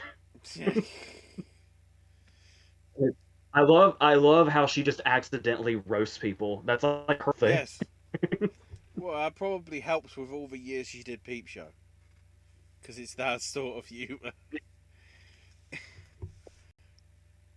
Speaking of humour, and segue. Because she's... Go ahead. As I said, because she's in Mitchell vs. the Machines, we've come back already, so... Oh, wow. Still segue, though. Best comedy. And I so want to queue up the bloody... One of these things is not like the other, because we have Licorice Pizza, we have French Dispatch, we have Free Guy, we have Don't Look Up, and we have Barb and Star Go to Vista Del Mar. I hate to break this to you, Owen. I really hate to break this to you, but let's not forget, if there's one thing that Critics' Choice does that's actually pretty admirable, is it's in this category, they seem to really judge movies by how comedic they are. So, like, stuff that are, like, full-on comedies will beat movies like Licorice Pizza or The French Dispatch. So, it's not out of the realm that Barsaga vs. Omar would take this, but No! No, don't look up. as long as it's Don't look not, up exists. Don't there look is up a worse exists. choice here. There is a worse choice. Yeah, give it to Don't Look Up. I'm down with that. I love that movie. Yeah, since we don't know which critics we're talking about, Yeah. apparently. For Stephen Daldry, heart. Anyway. No, we're getting onto a new That's for category. you, AJ. New category this time. Well, new for us to cover at least. Visual effects. We have Dune, Matrix Resurrections. How the fuck is it here when the premiere isn't till Thursday? Nightmare Alley, No Time to Die. Okay. And Shang-Chi and Legend of the Ten Rings.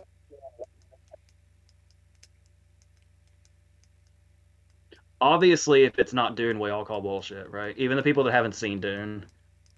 Well, we can put Matrix Resurrections in here, but nobody's seen it. But we can't do it the same for Spider-Man,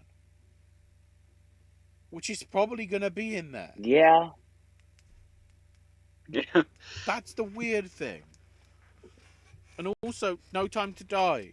You know, are we giving VFX awards for what happens at the end? Trailers. Is that the VFX award? I was wondering if you were just about to flat out say it or not. Like, is it too soon? Are we? Do we give VFX for? Okay. Do we give VFX for not Dr. No's lair? That's all I'm gonna say. By the time we get, I'm never gonna watch things. Doesn't matter. Okay, I still won't spoil it. I'll find a perfect way to spoil it. It will probably be Jared Leto's fault. Just giving you a hint, everybody.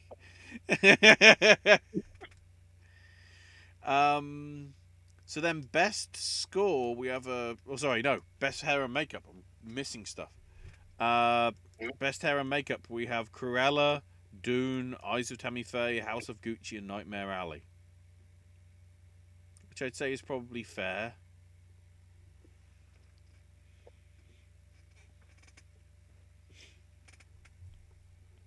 Yeah, there's probably nothing to add to that, is there? Not really. If you're wondering about my facial features, I just looked at best score and it make my head explode. So continue. We'll get to best song first. So we have Be Alive from King Richard, Dos Oreguitas for Encanto, and No Time to Die in here as well. But the other two are Guns Go Bang from Harder They Fall and Just Look Up from Don't Look Up. Yeah, I'm glad Just Look Up isn't here.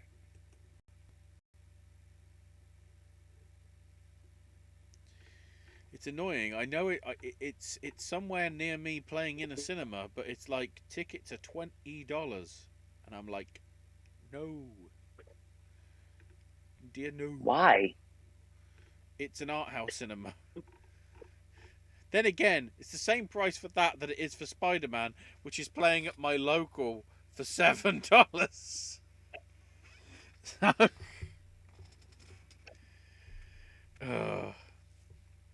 that's the same place where I Watch sat Spider-Man through for $5. That's the same place that I sat through all 3.5 hours of Irishman. At least it's you get your money's worth there. I mean, Don't Look Up is long, so so on the score front, Doesn't feel its length though. yeah.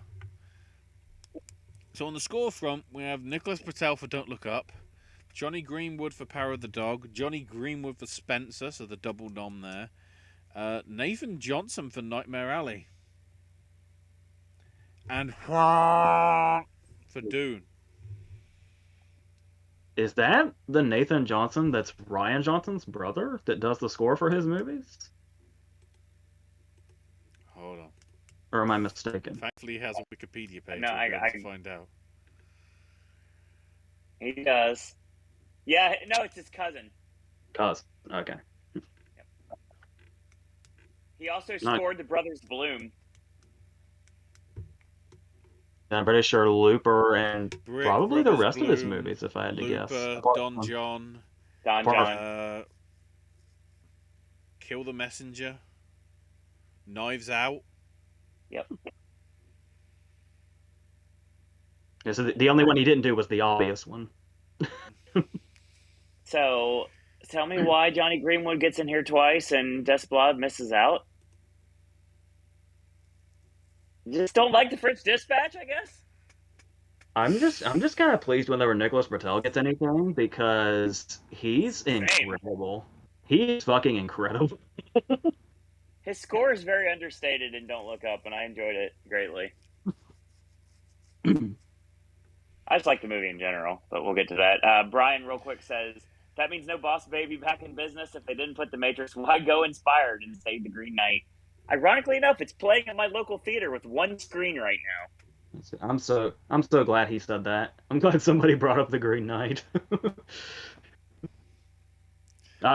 What's not going to happen that should happen is the Green Knight in sound would be the best thing that ever happened, and it's not going to, which is tragic.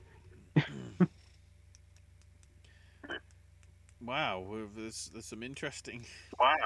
Production design's getting interesting. So Continue. on that front, we have Jim. I want to say the names on purpose because we have Jim Clay and Claire Nye Richards for Belfast, Tamara Deverell and Shane Vio for Nightmare Alley, Zasana Sipos and Patrice Vermette for Dune, Rena D'Angelo and Adam Stockhausen for The French Dispatch, and Rene D'Angelo and Adam Stockhausen for West Side Story.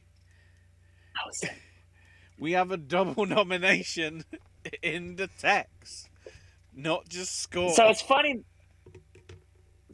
that I mentioned being butthurt about no French Dispatch and score, but then it gets a Best Production Design when also getting nominated with West Side Story. All right, sure. I wasn't looking when I saw this, so I feel like an idiot, and I'll retract what I said previously.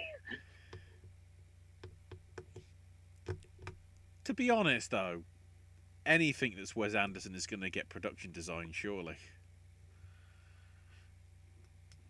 I hope so. All the intricate details of the sets are just like creative juices flowing, sort of thing. So Come on. When we start getting a SAG and BAFTA and everything, can we just give the French Dispatch some love? Come on. Come on, guys and girls. He, she's, theys, and thems. Don't care. Please. Just give the French Dispatch some love.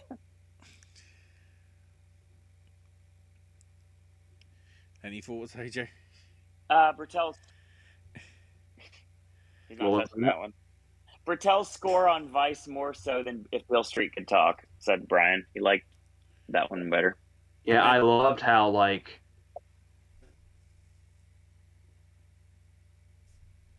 What was that? I was gonna say, I just thought if you wanted to give some thoughts on production design rather than just zone out. I was distracted by costumes because I feel like their costume lineup is the Oscar lineup. But before we get to that, yeah, I was just gonna praise the fact that doing the French Dispatch are here, and that makes me happy. So yeah, I see what you mean though with the costume design front. So yeah, we have Cruella, Dune, Nightmare Alley, West Side Story, and House of Gucci.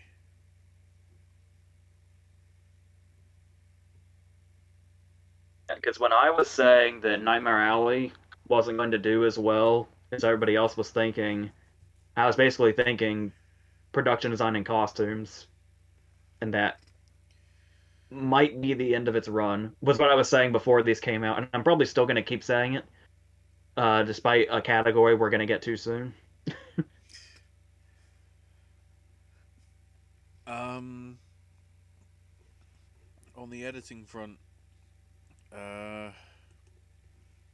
we have West Side Story, Belfast, Licorice Pizza, Power of the Dog, and Dune. This also could be your Oscar lineup, actually. I see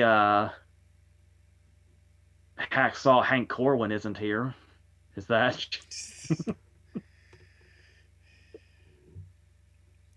Tell us, Owen, what's the editing and Don't Look Up like? Is it very Vice-like? It's a very spastic movie in places too, honestly. Is there a lot of random cuts of fishing equipment for no reason? Is there? There, not that specifically, but I will say there's random cuts to very odd imagery in very many places in the movie. I will say we have come full circle because if you remember Vice's fishing equipment shots for no reason, you'll remember that the end credit song for Vice was America from West Side Story. Hot damn. So we're coming back around already. Speaking of West Side Story, I need to drop this bit of knowledge because I talked to AJ about this. So I might as well just bring it up to you guys now. So when I was watching West Side Story, I remember watching it back in choir, obviously, because that's what you did. We watched musicals in choir class on weekdays, like the end of the week. Like every Friday we watched, like every other week, take a shot. Every other week we watched a musical.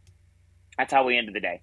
And I remember we were watching West Side Story, and it's funny because when I go to West Side Story, I don't think of the movie. I think of the Jim Carrey-led In Living Color sequence from the 90s, and that's how I remember all of these songs. When I was watching the movie, I was like, I remember this song. I know this song. I know Jim Carrey. Yeah, I totally remember this. And I know that I'm probably alienating most of the viewers watching right now, but comedy for me is still comedy, so I'll keep it that way. When David Alan Grier just won a Tony, In Living Color is very relevant. Oh, it's okay, Josephine. It's okay to take a break for a sec. Fridge Dispatch has my favorite costumes and makeup of the season. Yeah. Editing is very deserving. So Brian asks, is there a big editing presence to King Richard? There could be. I would say A when... little bit. I guess I'm equating them as the feel-good movies of their year, is why I would say this. It would remind me of when Green Book got in editing, where it's like, but you can imagine it much more in a sports movie, so it's much more, it wouldn't be near as what the fuck as Green Books was, but it'll be that case of, if it gets in, it'll show you just how well in the race it is. Totally. Which is what happened to Green Book.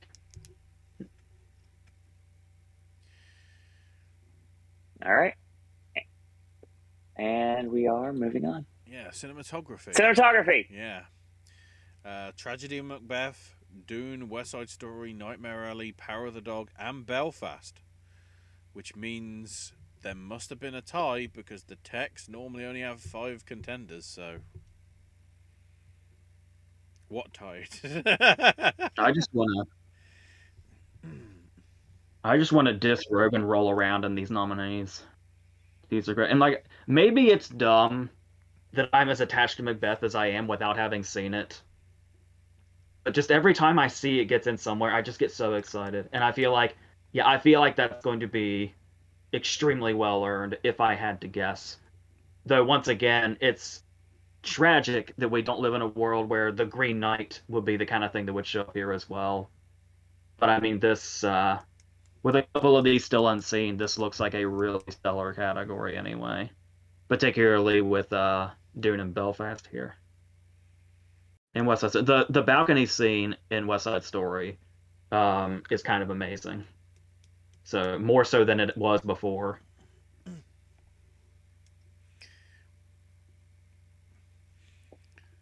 So I guess Big Ten again, to some extent. So adapted screenplay. Oh, Chat. hold on before we go there. Yeah. Josephine says, you guys reminded me to watch King Richard. Still haven't watched it yet. Been prioritizing Christmas movies. Wanted to make the most of the season. That makes sense. I work at a theme park. My holiday season starts basically after horror night. So I understand how you feel. Josephine says, I feel attached to Licorice Pizza without even seeing it.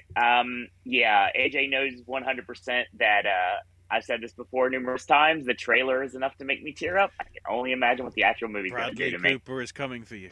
Christmas Eve is not very far away. Bradley Cooper's John Peters. For the Kevin Smith fan in me, that's amazing. Having looked at the plot, all I'm saying is he's coming for you. He's coming. So yeah, on adapted screenplay, we have Jane Campion for Power of the Dog, Maggie Gyllenhaal for Lost Daughter, Sean Heder for Coda, Tony Kushner for West Side Story, and Spates, Roth, and Villeneuve for Dune.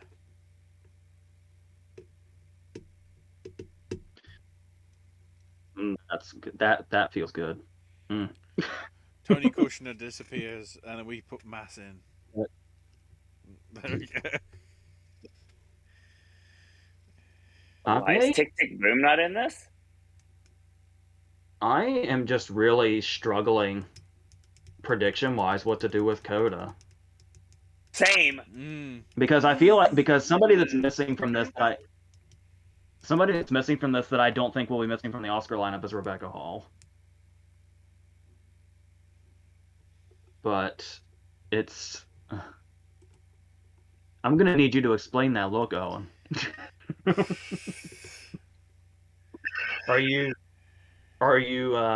Is Rebecca Hall out of the realm of possibility for some reason? No, but I don't have. There's too much everywhere. There's no room for anybody.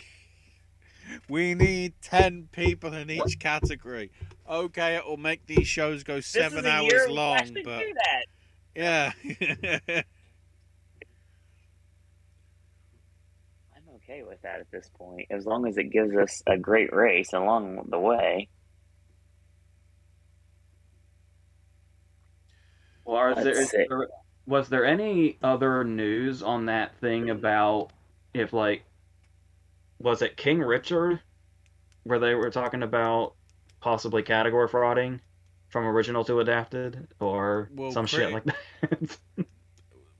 If that's the case, best original screenplay, we have PTA for Licorice Pizza, Zach Baylin for King Richard, Kenneth Branagh for Belfast, McKay and Sirota for Don't Look Up, and Sorkin for Being the Ricardos.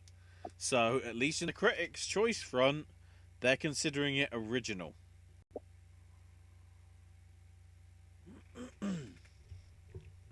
Which is basically... I'd say prediction-wise, that's where I would keep it. We were just talking before where I was saying that, especially with the great showing it's been having and the build-up and momentum it's been having, that I've been underestimating. People have been saying King Richard original screenplay for forever, and I've been underestimating it there. And I should probably try to somehow fit it in. I just don't know how. Well, for me, it'd be one of those things that I'd have to do something I don't want to do, and that's let go of Wes Anderson. That's the only way I can make that work, because that's my Oscar lineup. But it's French Dispatch instead of King Richard. Yeah, my problem is I'm stuck on Parallel Mothers. That's fair. It's popping up places, so it's not again not out of the realm of possibility at all. Also having a quick look at Wiki, the Hollywood Critics Association and the Satellite Awards, which are all in around the same week as well as all of them, have King Richard as original. So I think we've established it is original. Okay, then that's easy. I just bump one out for the other then. We were talking about a shit campaign, but I'm by no means ruling out Mass here either. Not at all. I can't believe how insane Deer is, man. But... So let's get to chat a little bit before we go any further. Josephine says, I want dolls of Cooper and Alana from Licorice Pizza, and Paul and Cheney from Dune, and dolls of Chalamet and the Motorcycle Girl from French Dispatch. I'd love to see 10 people in each category to shine light on smaller independents and foreign films. Weirdly enough, I think if we did 10, we'd probably still get a bunch of mainstream things in here, regardless. Maybe a couple, like, stragglers that pop in from the independent world. But who knows? Brian says, keep in mind, a journal for Jordan and coming out on Christmas as well. So that's a Christmas Denzel day for AJ with that and Macbeth. Yeah. Licorice Pizza is supposed to be Christmas as well, but I'll believe that when I see it, because we haven't had a P.T. Anderson movie here in town since that week we had Punch Drunk Love. Yup, and I will be watching it on Christmas Eve because I live in Orlando, Florida. Brian says, I heard the adapted fraud rumor being King Richard, The Harder They Fall, in The French Dispatch.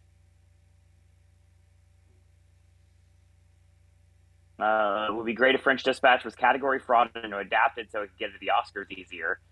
I'm stuck on Worst Person in the World for original screenplay. I don't want to let go of that, nor Renee Ryan-Steve and Anders Danielson lie. Brian says, we don't know what is ineligible for WGA. That's also a correct statement. Yeah, it will be interesting to see because we've been kind of like on the outskirts of, is an international movie going to like really come through? The closest I'm getting to is Parallel Mothers, obviously, but Yeah, there's like so many options. very true. Speaking of so many options. Yeah, for acting ensemble. Belfast, Don't Look Up, Harder They Fall, Licorice Pizza, Power of Badug, and West Side Story.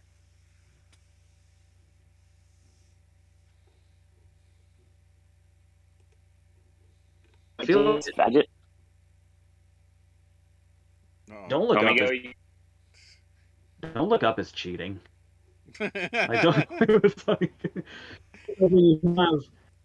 when you have like every actor in the world that's been huge at one point or is huge currently, all in one place, like 30 people at a time. Of course, you're gonna get into this category, even if people are in it for what I'm assuming there's people that are in it for like 30 seconds that have a lot of Yeah, that's accurate, 100%. I will say, acting on. We talk about Mass a little bit here, and I think we brought this up as well.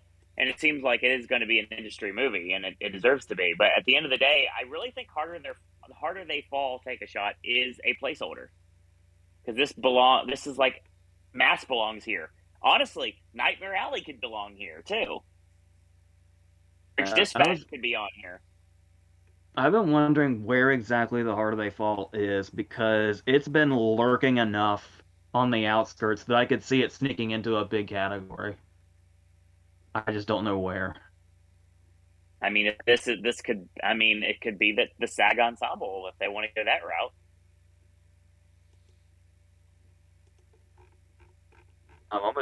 I'm suddenly kind of paranoid about it being something we just brought it up in the screenplay conversation, but it's like just when you think you have original screenplay figured out, it's we're under the impression right now it's original, right? The Harder They Fall. That's what it says. Because we don't need original screenplay fucked with any more than it already has been, but No. But stuff just keeps coming up, and there's so much I'm just not ruling out anymore. Yeah. Speaking of coming up, Denzel's birthday is actually December 28th, so it's a nice little birthday present ski for Denzel for the Christmas release dates. That is also the Blu-ray release of The French Dispatch, which I can't wait to have in my possession. Josephine just marked out with all caps. Would love the French Dispatch and SAG Ensemble. It's my personal pick for Ensemble. Yes, 100%. Talk to Her wasn't submitted for foreign film and that one screenplay. So Brian says Punch Drunk is Sandler's best performance. Sorry, I couldn't get through Uncut Gems. How dare you? I mean, I love the Punch Drunk Love praise, but yeah, heck yeah. But, you know, I'm just so hardcore on that Uncut Gems train that I. Same. I'm surprised you didn't say Hotel Transylvania 3. The film that was so good, the fourth one he doesn't even show up in. Wow. Lorraine went out on a limb here. Much as I loved Mass, I currently have Harder They Fall winning SAG Ensemble. It's been appearing in a lot of critic circles. Yeah, it's possible. We'll see. Well, SAG Ensemble is random every year too. I did have that misstep last year, if you'll remember. When I was like, SAG Ensemble, they love minority casts. And I was like, that's why Chicago 7 is the only one that's not in contention. Remember that shit? Yes. But that does not rule out the fact that they still seem to lean in that direction. So I could actually see that happening. Yeah. Josephine's with us as well, AJ. She said she was upset that Sandler missed Run Cut Gems. Abso-freaking-lutely. It still hurt. Like it was actually quite expected at the time, but it still hurts every time you think about it. True. Speaking of, not really, there's not really a segue for this. I just want to get to the next category. Best young actor or actress. Yeah, so we've got Jude Hill for Belfast, Cooper Hoffman for Licorice Pizza, Amelia Jones for Coda, Woody Norman for Come On Come On, Sania Sidney for King Richard, and Rachel Zegler for West Side Story. Keep in mind, everybody that's in this category, whether that's historical or not, is not in any of the other categories.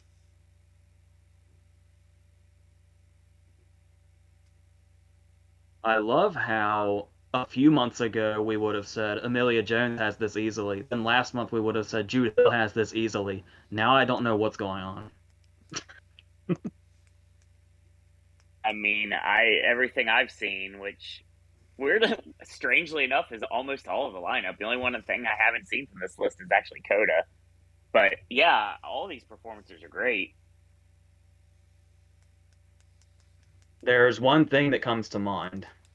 I have not seen Licorice Pizza yet. My apologies. I was reading the wrong thing. Sorry about that. Christmas And Eve. this isn't at all meant to be controversial. And I'm not implying it says anything about his performance at all. Mm-hmm. But if Hoffman should get a lot of votes for this, how much of that is honoring this performance specifically, and how much is that, good God, we miss your dad? Yeah, I see where you're coming from. I'm sure if he were to win, I'm sure it's completely warranted on the performance alone. But that does come to mind, is what I'm saying. because we all miss his dad so much. There is a video on this network right now that you can watch after this show of me and AJ doing nothing but praising him for a long time. I'm terrified this is going to be Zegler, by the way. Just throwing that out there, too. I would love if this was Woody Norman. He is so good in Come On, Come On. And I love Jude Hill as well. I do love that there's usually a runaway choice here, and there kind of isn't now. Nope. It's actually a wide open field for a change. Speaking of wide open field, Best Supporting Actress. Oh shit! It finally made it in. With Katrina Balfe for Belfast, Ariana DeBose for West Side Story, and Dowd for Mass. Yes. Nothing else matters. By the way, also Dunce for Power of the Dog, Ellis for King Richard, and Rita Moreno for West Side Story. Somewhere. Yeah, that's the thing. That's the thing I was going to bring up before. Was there was buzz about that where it's like basically the narrative is just, oh, wouldn't it be wild if she won again for this movie? Or at the very least got in, and then it's like, oh, that's all the narrative is because she's just in place of Doc. That's what the role is. I did not know going into the movie that they gave her somewhere. Yeah, that is powerful too. That's the equivalent. It's the equivalent of Hathaway's song in Les Mis, basically. Yeah. When I looked at the soundtrack and I saw, wait, why is she singing it? And then I had to go back to the original soundtrack and go, yeah, Maria sings that. That's not. So does it work? Recontextualizing it. Yeah. Oh, the only, yeah. The only way it doesn't work. The only way it doesn't work has nothing to do with Moreno. It's the fact that, in my opinion, a lot of the power of the sadness of the final scene of the original was when Maria reprises it, which obviously that doesn't happen because now it's Moreno's song.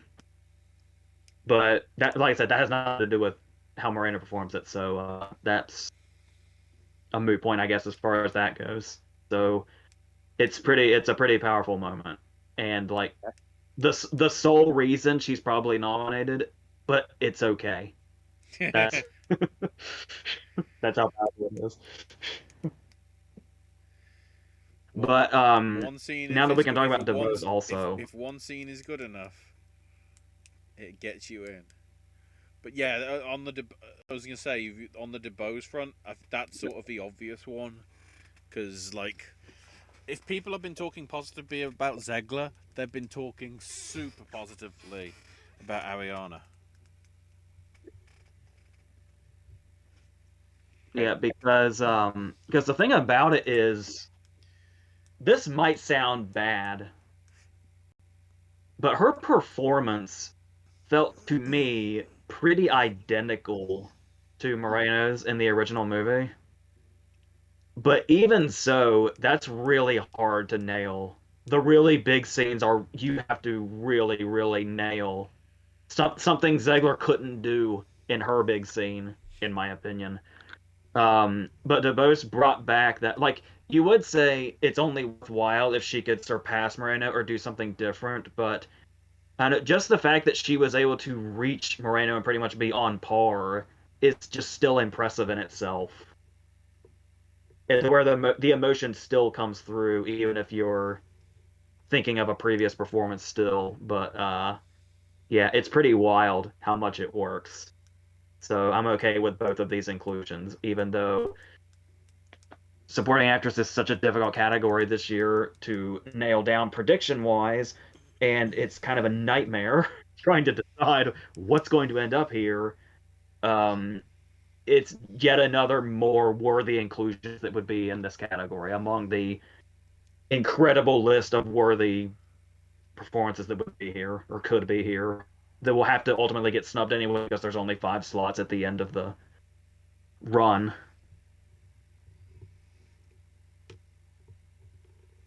So Chad, out, by the way. I'm very happy she's in here. She deserves to be here.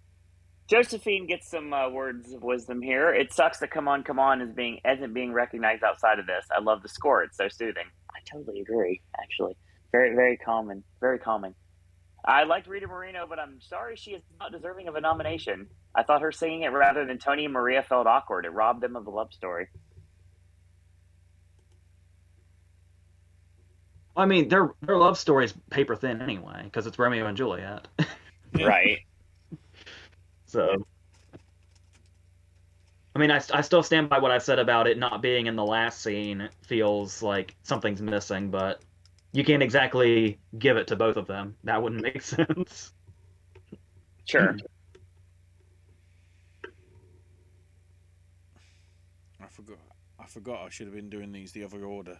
Maybe it's because best supporting actor: Jamie Dornan for Belfast, Kieran Hines for Belfast, Troy Kotzer for Coda, J.K. Simmons for Being the Ricardos, Cody Smith McPhee for Power of a Dog, and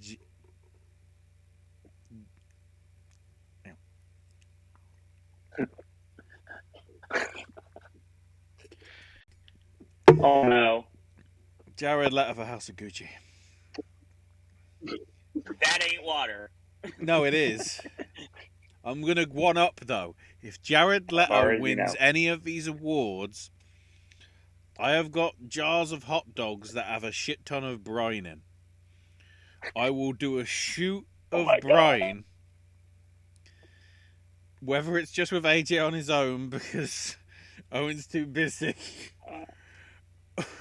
So, oh, yeah. So, see, one thing I can say right now, and I don't know if it's going to go any farther, and I don't care. I told you so about J.K. Simmons, and I'm very glad that it happened. He is great as Bill Frawley.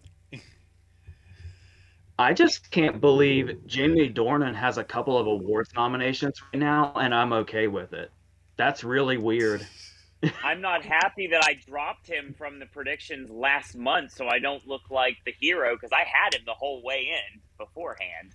Does he technically get an award if Barb and Star wins?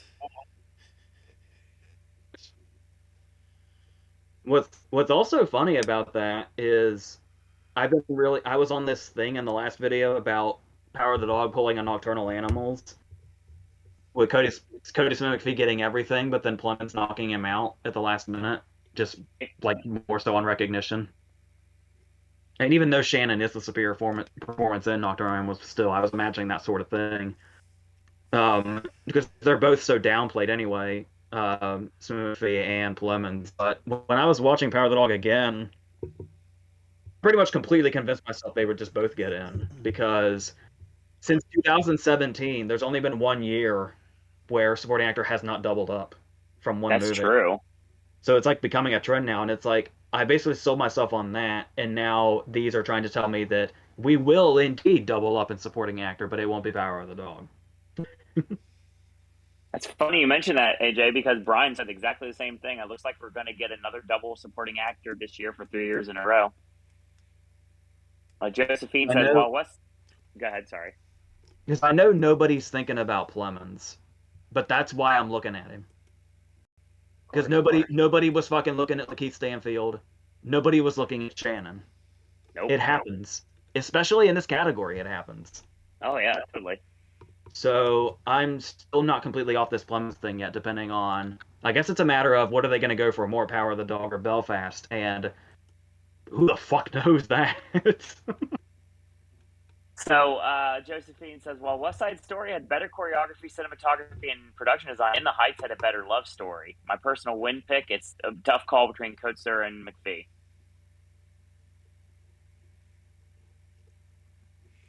So I'm just getting distracted by having a quick look at the Satellite Awards, and Best Actor in a Drama features Tom Skerritt. Wow. The guy from Picket Fences? Yeah. Rand. Continue. So sticking on the actor front, swinging back to how I was aiming to do it, we have Nicolas Cage for Pig, Cumberbatch for Power of the Dog, Dinklage for Cyrano, Garfield for Tick Tick Boom, Smith for King Richard, and the Denzel for Mackie B.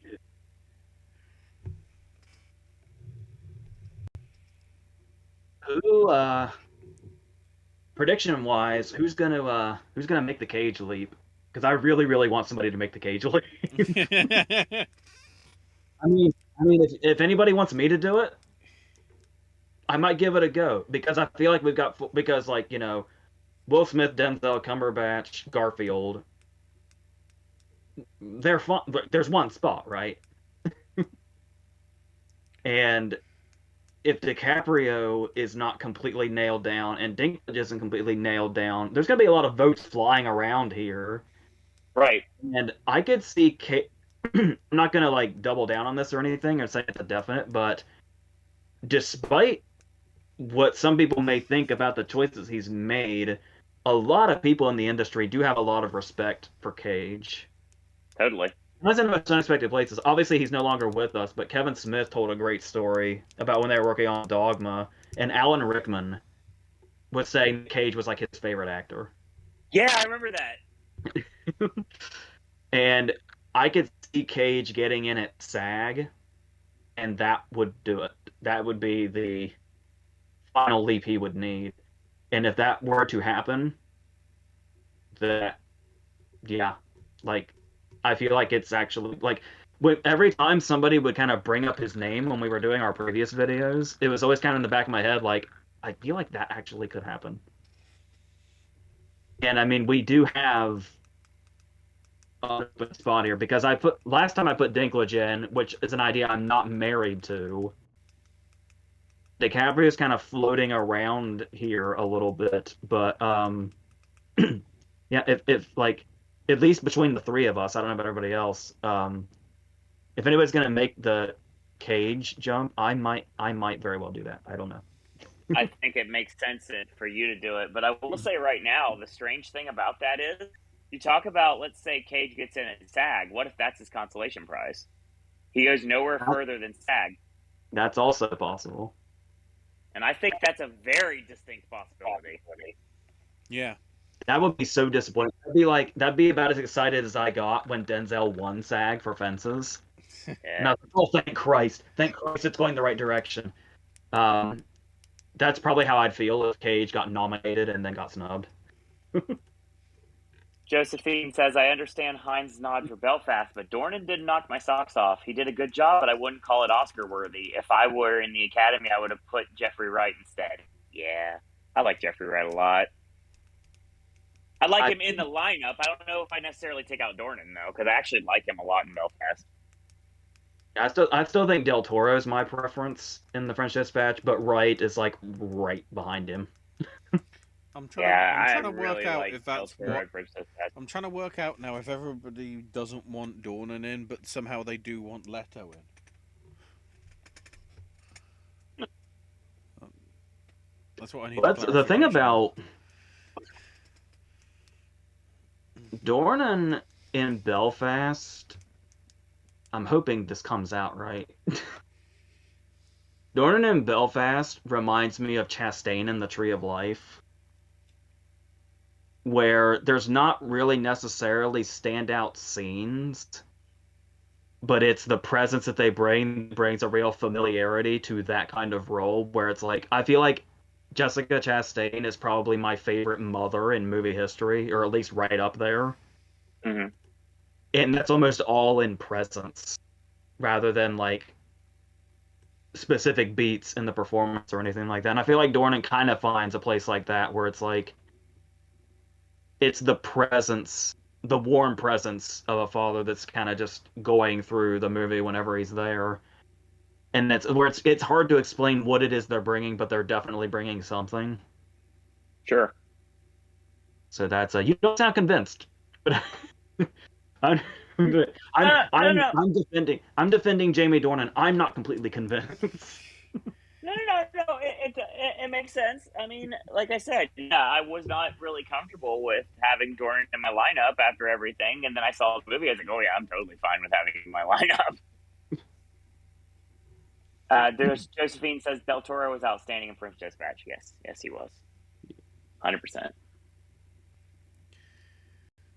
But yeah, I really think this Critics' Choice lineup is your best actor lineup. The question is it Cage? Is it Dink? Is it Decap? But I think the other four are pretty much set at this point. Again, I'll eat my crow at the end of this month. You'll see. So I hope this is the lineup. Even my blind Denzel love, I'm going to ride to the end here. But the obviously, having seen the other three, I still absolutely stand by them. All right. 3 to go. Let's do this. So on the actress card, we have Chastain for Isa Tammy Faye, Coleman for Lost Daughter, Gaga for Gucci, Haim for Licorice Pizza, Kidman for Being with the Ricardos, and Stewart for Spencer.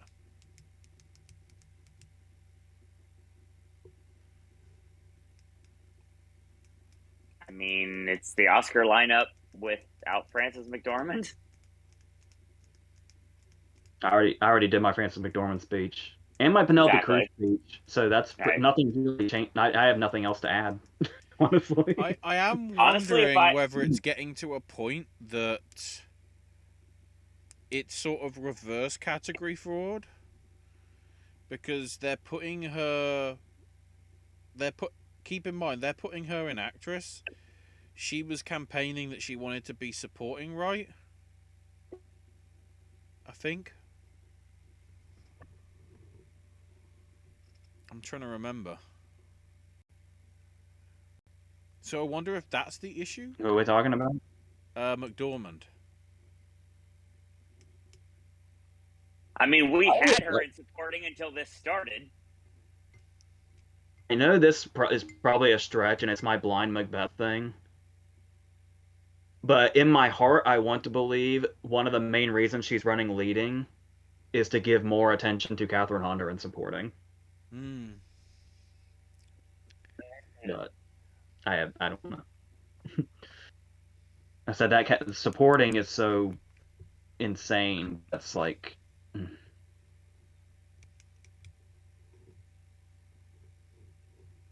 Well, okay, let me play devil's advocate, AJ. So, you're looking at the tragedy of Macbeth being a juggernaut in your mind, and you've been like set on it since day one. You got Cohen, you got Denzel, you got McDormand. What if? I'm not saying it's going to happen because we don't know. What if all three miss? All the love for Denzel that everybody has, they think everybody's going to vote for him, and not enough people do, and he misses.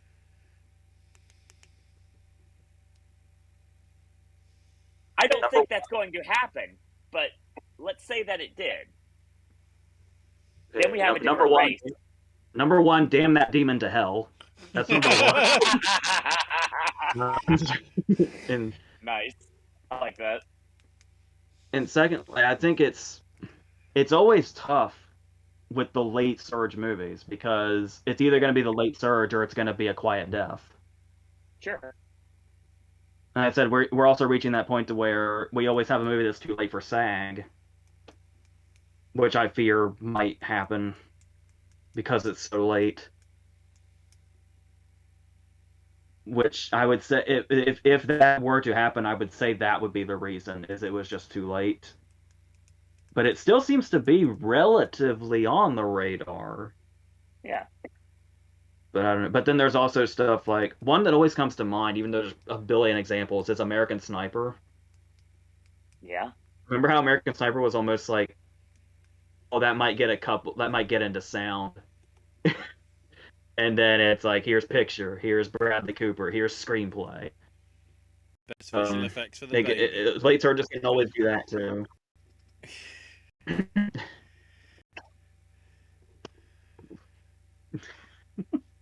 I do remember that being the reason I was like so mad at American Sniper. I was like, why is it here? It's like ruining my predictions.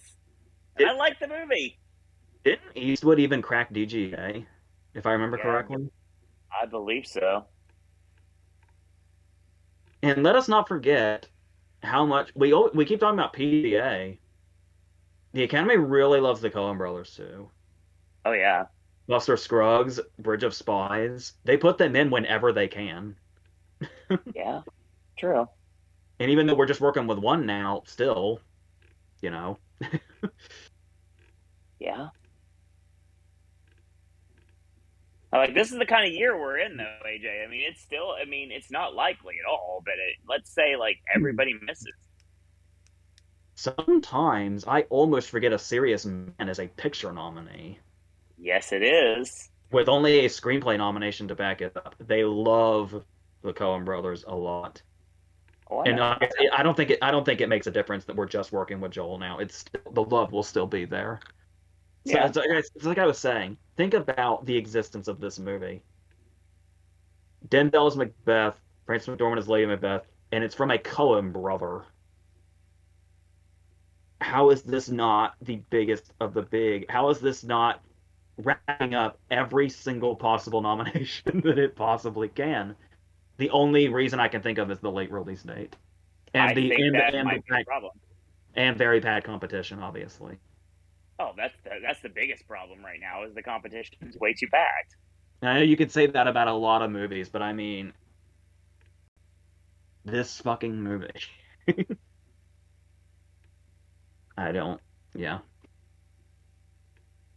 No, We'll just have to see what happens. I just wanted to throw that out there just to see, like, I mean, if that happens, we've flipped everything on its ear, and this is going to be a very interesting nominations morning if that ends up being the case.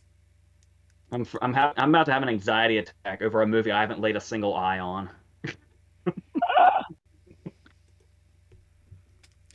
On that note, to direct, I killed everything. To direct. Yes. For director, we have PTA for Licorice Pizza, Branagh for Belfast, Campion for Power of the Dog, Del Toro for Nightmare Alley, Spielberg for West Side Story, and Villeneuve for The Dune. Nightmare Alley gets nothing, and then gets in for director. I have been thinking, and like I said, we're talking about me eating crow a bunch of times with Dune. Again, just like I've said about Mad Max in the past. That's the best way to describe it. I won't defend 1917 because I didn't like it. But at the end of the day, I didn't hate Mad Max. And I haven't seen Dune because the thing left the theaters where I was able to make it correlate with its 4-hour runtime. Now, granted, I know it's not 4 hours, but it might as well be. The thing is, at the end of the day, I really think you're looking at the director lineup in this group of 6. And I think Del Toro is the one that's on the outside looking in here. I think that's your 5. Yeah, and I think that's deserving 5. Yeah. Picture and director inclusions are nice here, but I'm still not buying this Nightmare Alley thing. Unless it's a stronger juggernaut than we're thinking. I'm still thinking Tex only. I mean, it looks to me, it looks like Shutter Island, honestly, and that's not a knock at all. It looks like Shutter Island meets Sin City, and I'm like all down with this idea. And I love the trailer. I cannot wait next Thursday night to watch it because literally I have like 3 days before I can finally set eyes on it. I could watch it Wednesday, but I'm not missing AEW for anything. There, but priorities, everyone. But the thing about it is that I'm really excited for this movie. It looks good. It looks good in every way possible. Like, it literally looks good. It looks fantastic, just like watching the trailer. And I am only imagining what we're actually going to get with it. But I really feel that, and I know I've been saying Villeneuve is not in, and I know I've been saying the Campion's not in, but I think at this point I have to just say that I think this is our Oscar 5. And I think PTA getting into DGA is going to solidify that as his spot in that 5th slot. PTA is going to be fine. I think so. I know. I say you're not supposed to say that kind of thing. Right. But I feel very strongly that PTA is fine. I hope you're correct, and I feel that you are. But once again, at the end of the day, the one person that I really want to slide in here is Aaron Sorkin, or Adam McKay. I love both movies, and I'd love to see both of them get in this lineup. But it's not going to happen unless someone who is very, very prestigious in this lineup of the 3 drops out. And at this point, as much as I hate to say it, I can't see that happening. Not right now. And there's one person there too. It's like everybody's here. So, and now Spielberg in here, he's actually in this race now. And he kind of like guns the party on everything. But that's not necessarily a bad thing because I'm okay with him being here. But yeah, there's no way that this race isn't about over at this point when it comes to director. Do you remember? I use this example a lot, but it's the go-to for this situation, and it involves PTA again. Okay. So what was 2017? It was Del Toro for The Shape of Water. It was Peele for Get Out. It was Gerwig for Lady Bird. It was Nolan for Dunkirk. And supposedly it was McDonough for 3 Billboards. And it should have been. We thought that was in stone, set, solidified. It was the DGA lineup. When the DGA lineup came out, it's like, well, usually they change at least one, but that looks pretty solid. I think that is absolutely the lineup. And then Phantom Thread dropped a total and complete bomb on Martin McDonough. Because that always happens, no matter how secure it looks. So that's what has me worried about director. You have Villeneuve, Spielberg, and Campion. How are any of them going to miss at this point? I just used 2017. I'm not even using the blatantly obvious example of 2012. That's fair. The Affleck Bigelow thing. Don't remind me about that crap. Like, at least with Bigelow, Zero Dark 30 had, like, controversy surrounding it. But to this day, nobody knows what the fuck happened to Affleck. Yeah, tell me about it. As you can see by the fact that I honestly feel like that's the only reason Argo won Picture. Is the momentum that got started by Affleck being snubbed. Yeah, I'm okay with that as long as it won Picture and it deserved to win Picture.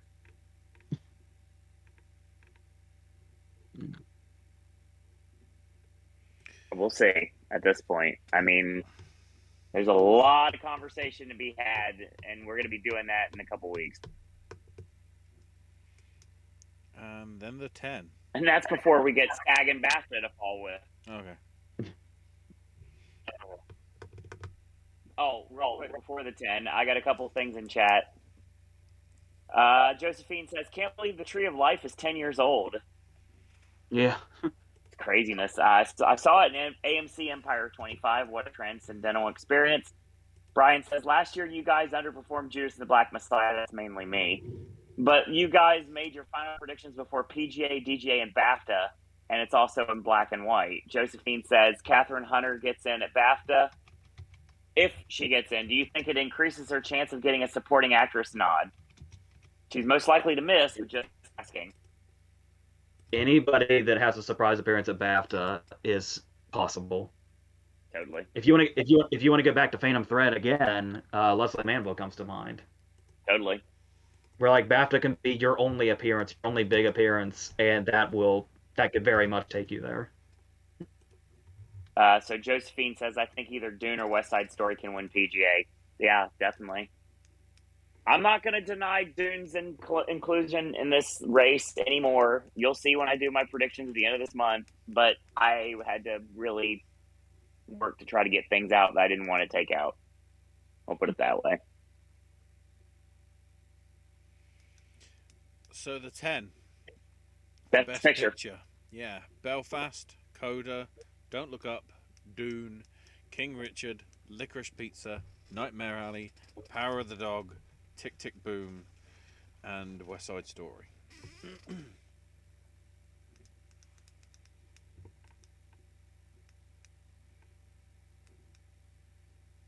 The only thing I would do personally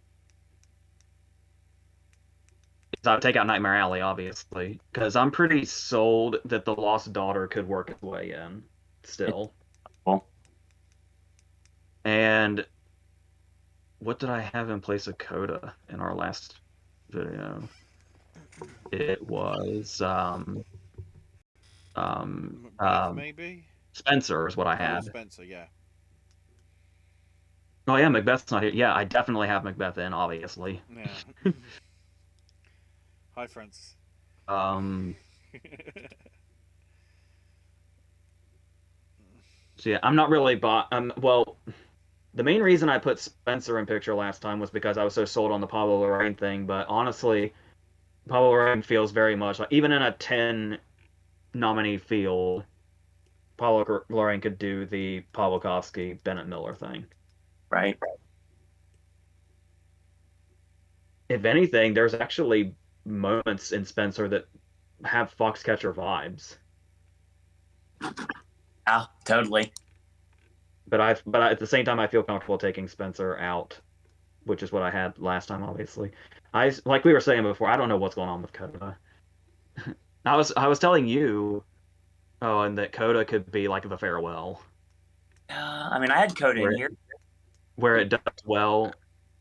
It does well throughout the season and it just disappears without a trace on nominations morning, inexplicably. I bumped Spencer out a picture December. I'm looking at my predictions right now for Coda. Reverse that. I moved Spencer in because of Coda.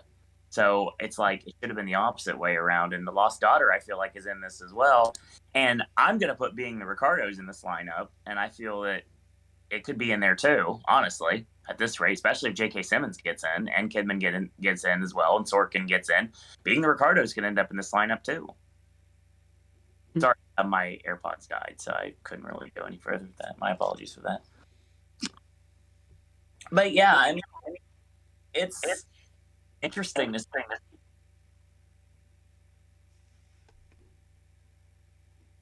Lots of questions.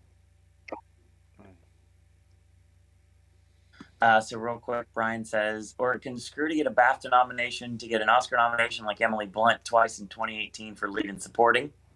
Thanks for bringing that shit up. Brian, obviously you're not on AJ's Christmas. Josephine says, do you think Flea is done for a picture? It's too bad. We'll have to see. If it gets the right momentum at the right time, I think it's got the chance to be... Because we have the thing about there being an international one. more often than not now. Which in the 10. Which Josephine says probably gonna my car if that ends up being the case. Yeah, sort of like when you want to use the 2012 example, the way Amore came in. True. Is possible, yeah. But like we were saying, the big question is which international movie. It's weird how many possibilities there are. Well, like I said before, Josephine brings up Drive My Car if there's an international film getting in the picture, but it's most likely unlikely. Cyrano is definitely possible, especially if it's a crowd pleaser. Brian also reiterates not underestimating Cyrano for picture, and Brian says you're saying Spencer old movie like you felt with Mank last year. Which you cut out there. What was the first movie? Spencer is like you felt with Mank last year. Spencer. I like Spencer a lot more than I like Mank, but I do feel, yeah, I did feel cold to Spencer, yeah.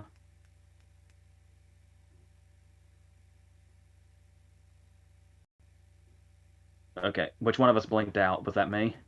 No. I put my AirPods back in. I got 30%, so I should be fine. For me, I would say Parallel Mothers because screenplay, actress, director, and score, says Brian.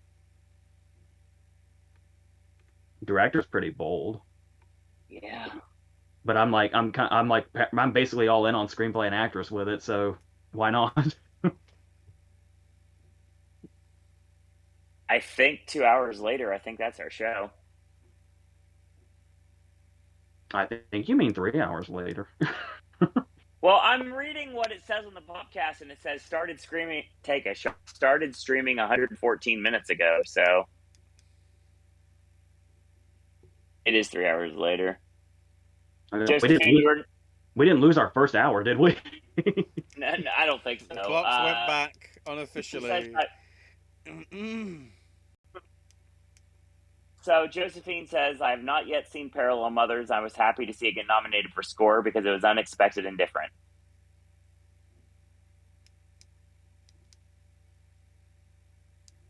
Yeah, that's our show.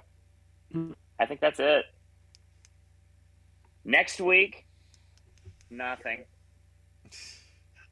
Last week of the month is going to be our official predictions, the Critics' Choice Popcast for actual predictions, and then the 1st of January, right before I go to California, we're going to do our Globes predictions. I'll see what's going on with everything. Night Josephine, thank you for joining us as well. We enjoy you chatting with us as always. What's the dates again as I bring up my calendar? January 7th to the 17th, I'll be in California. So the next televised award show and the first one of the year is going to be the Critics' Choice on January 9th, which I may or may not be able to join. Yes, we're very welcome, Josephine. We're glad to include you and the rest of our chat every single time.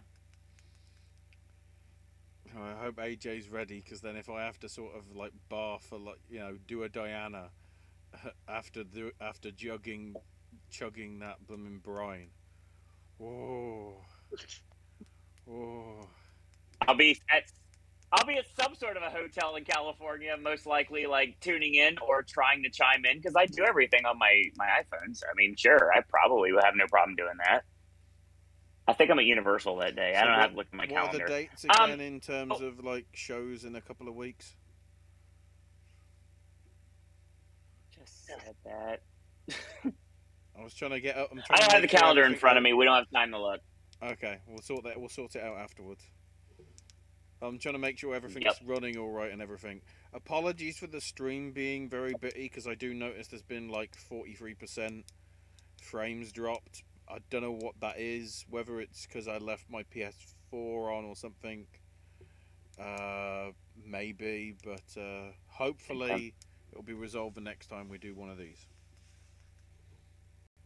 So once again, I hate to bring up the elephant in the room at this point, but I will, just like AJ did when he literally put the elephant on the screen during a video, which if you want to find that, you can try to figure out which one it is. So let me put it this way. As you see on the network, we're a little bit behind right now, to say the least. This podcast is going up for December 13th. There is a lot of videos between October 28th and December 13th. All the blanks will be filled in before I go to California. Guaranteed, 100%. Way before that, though.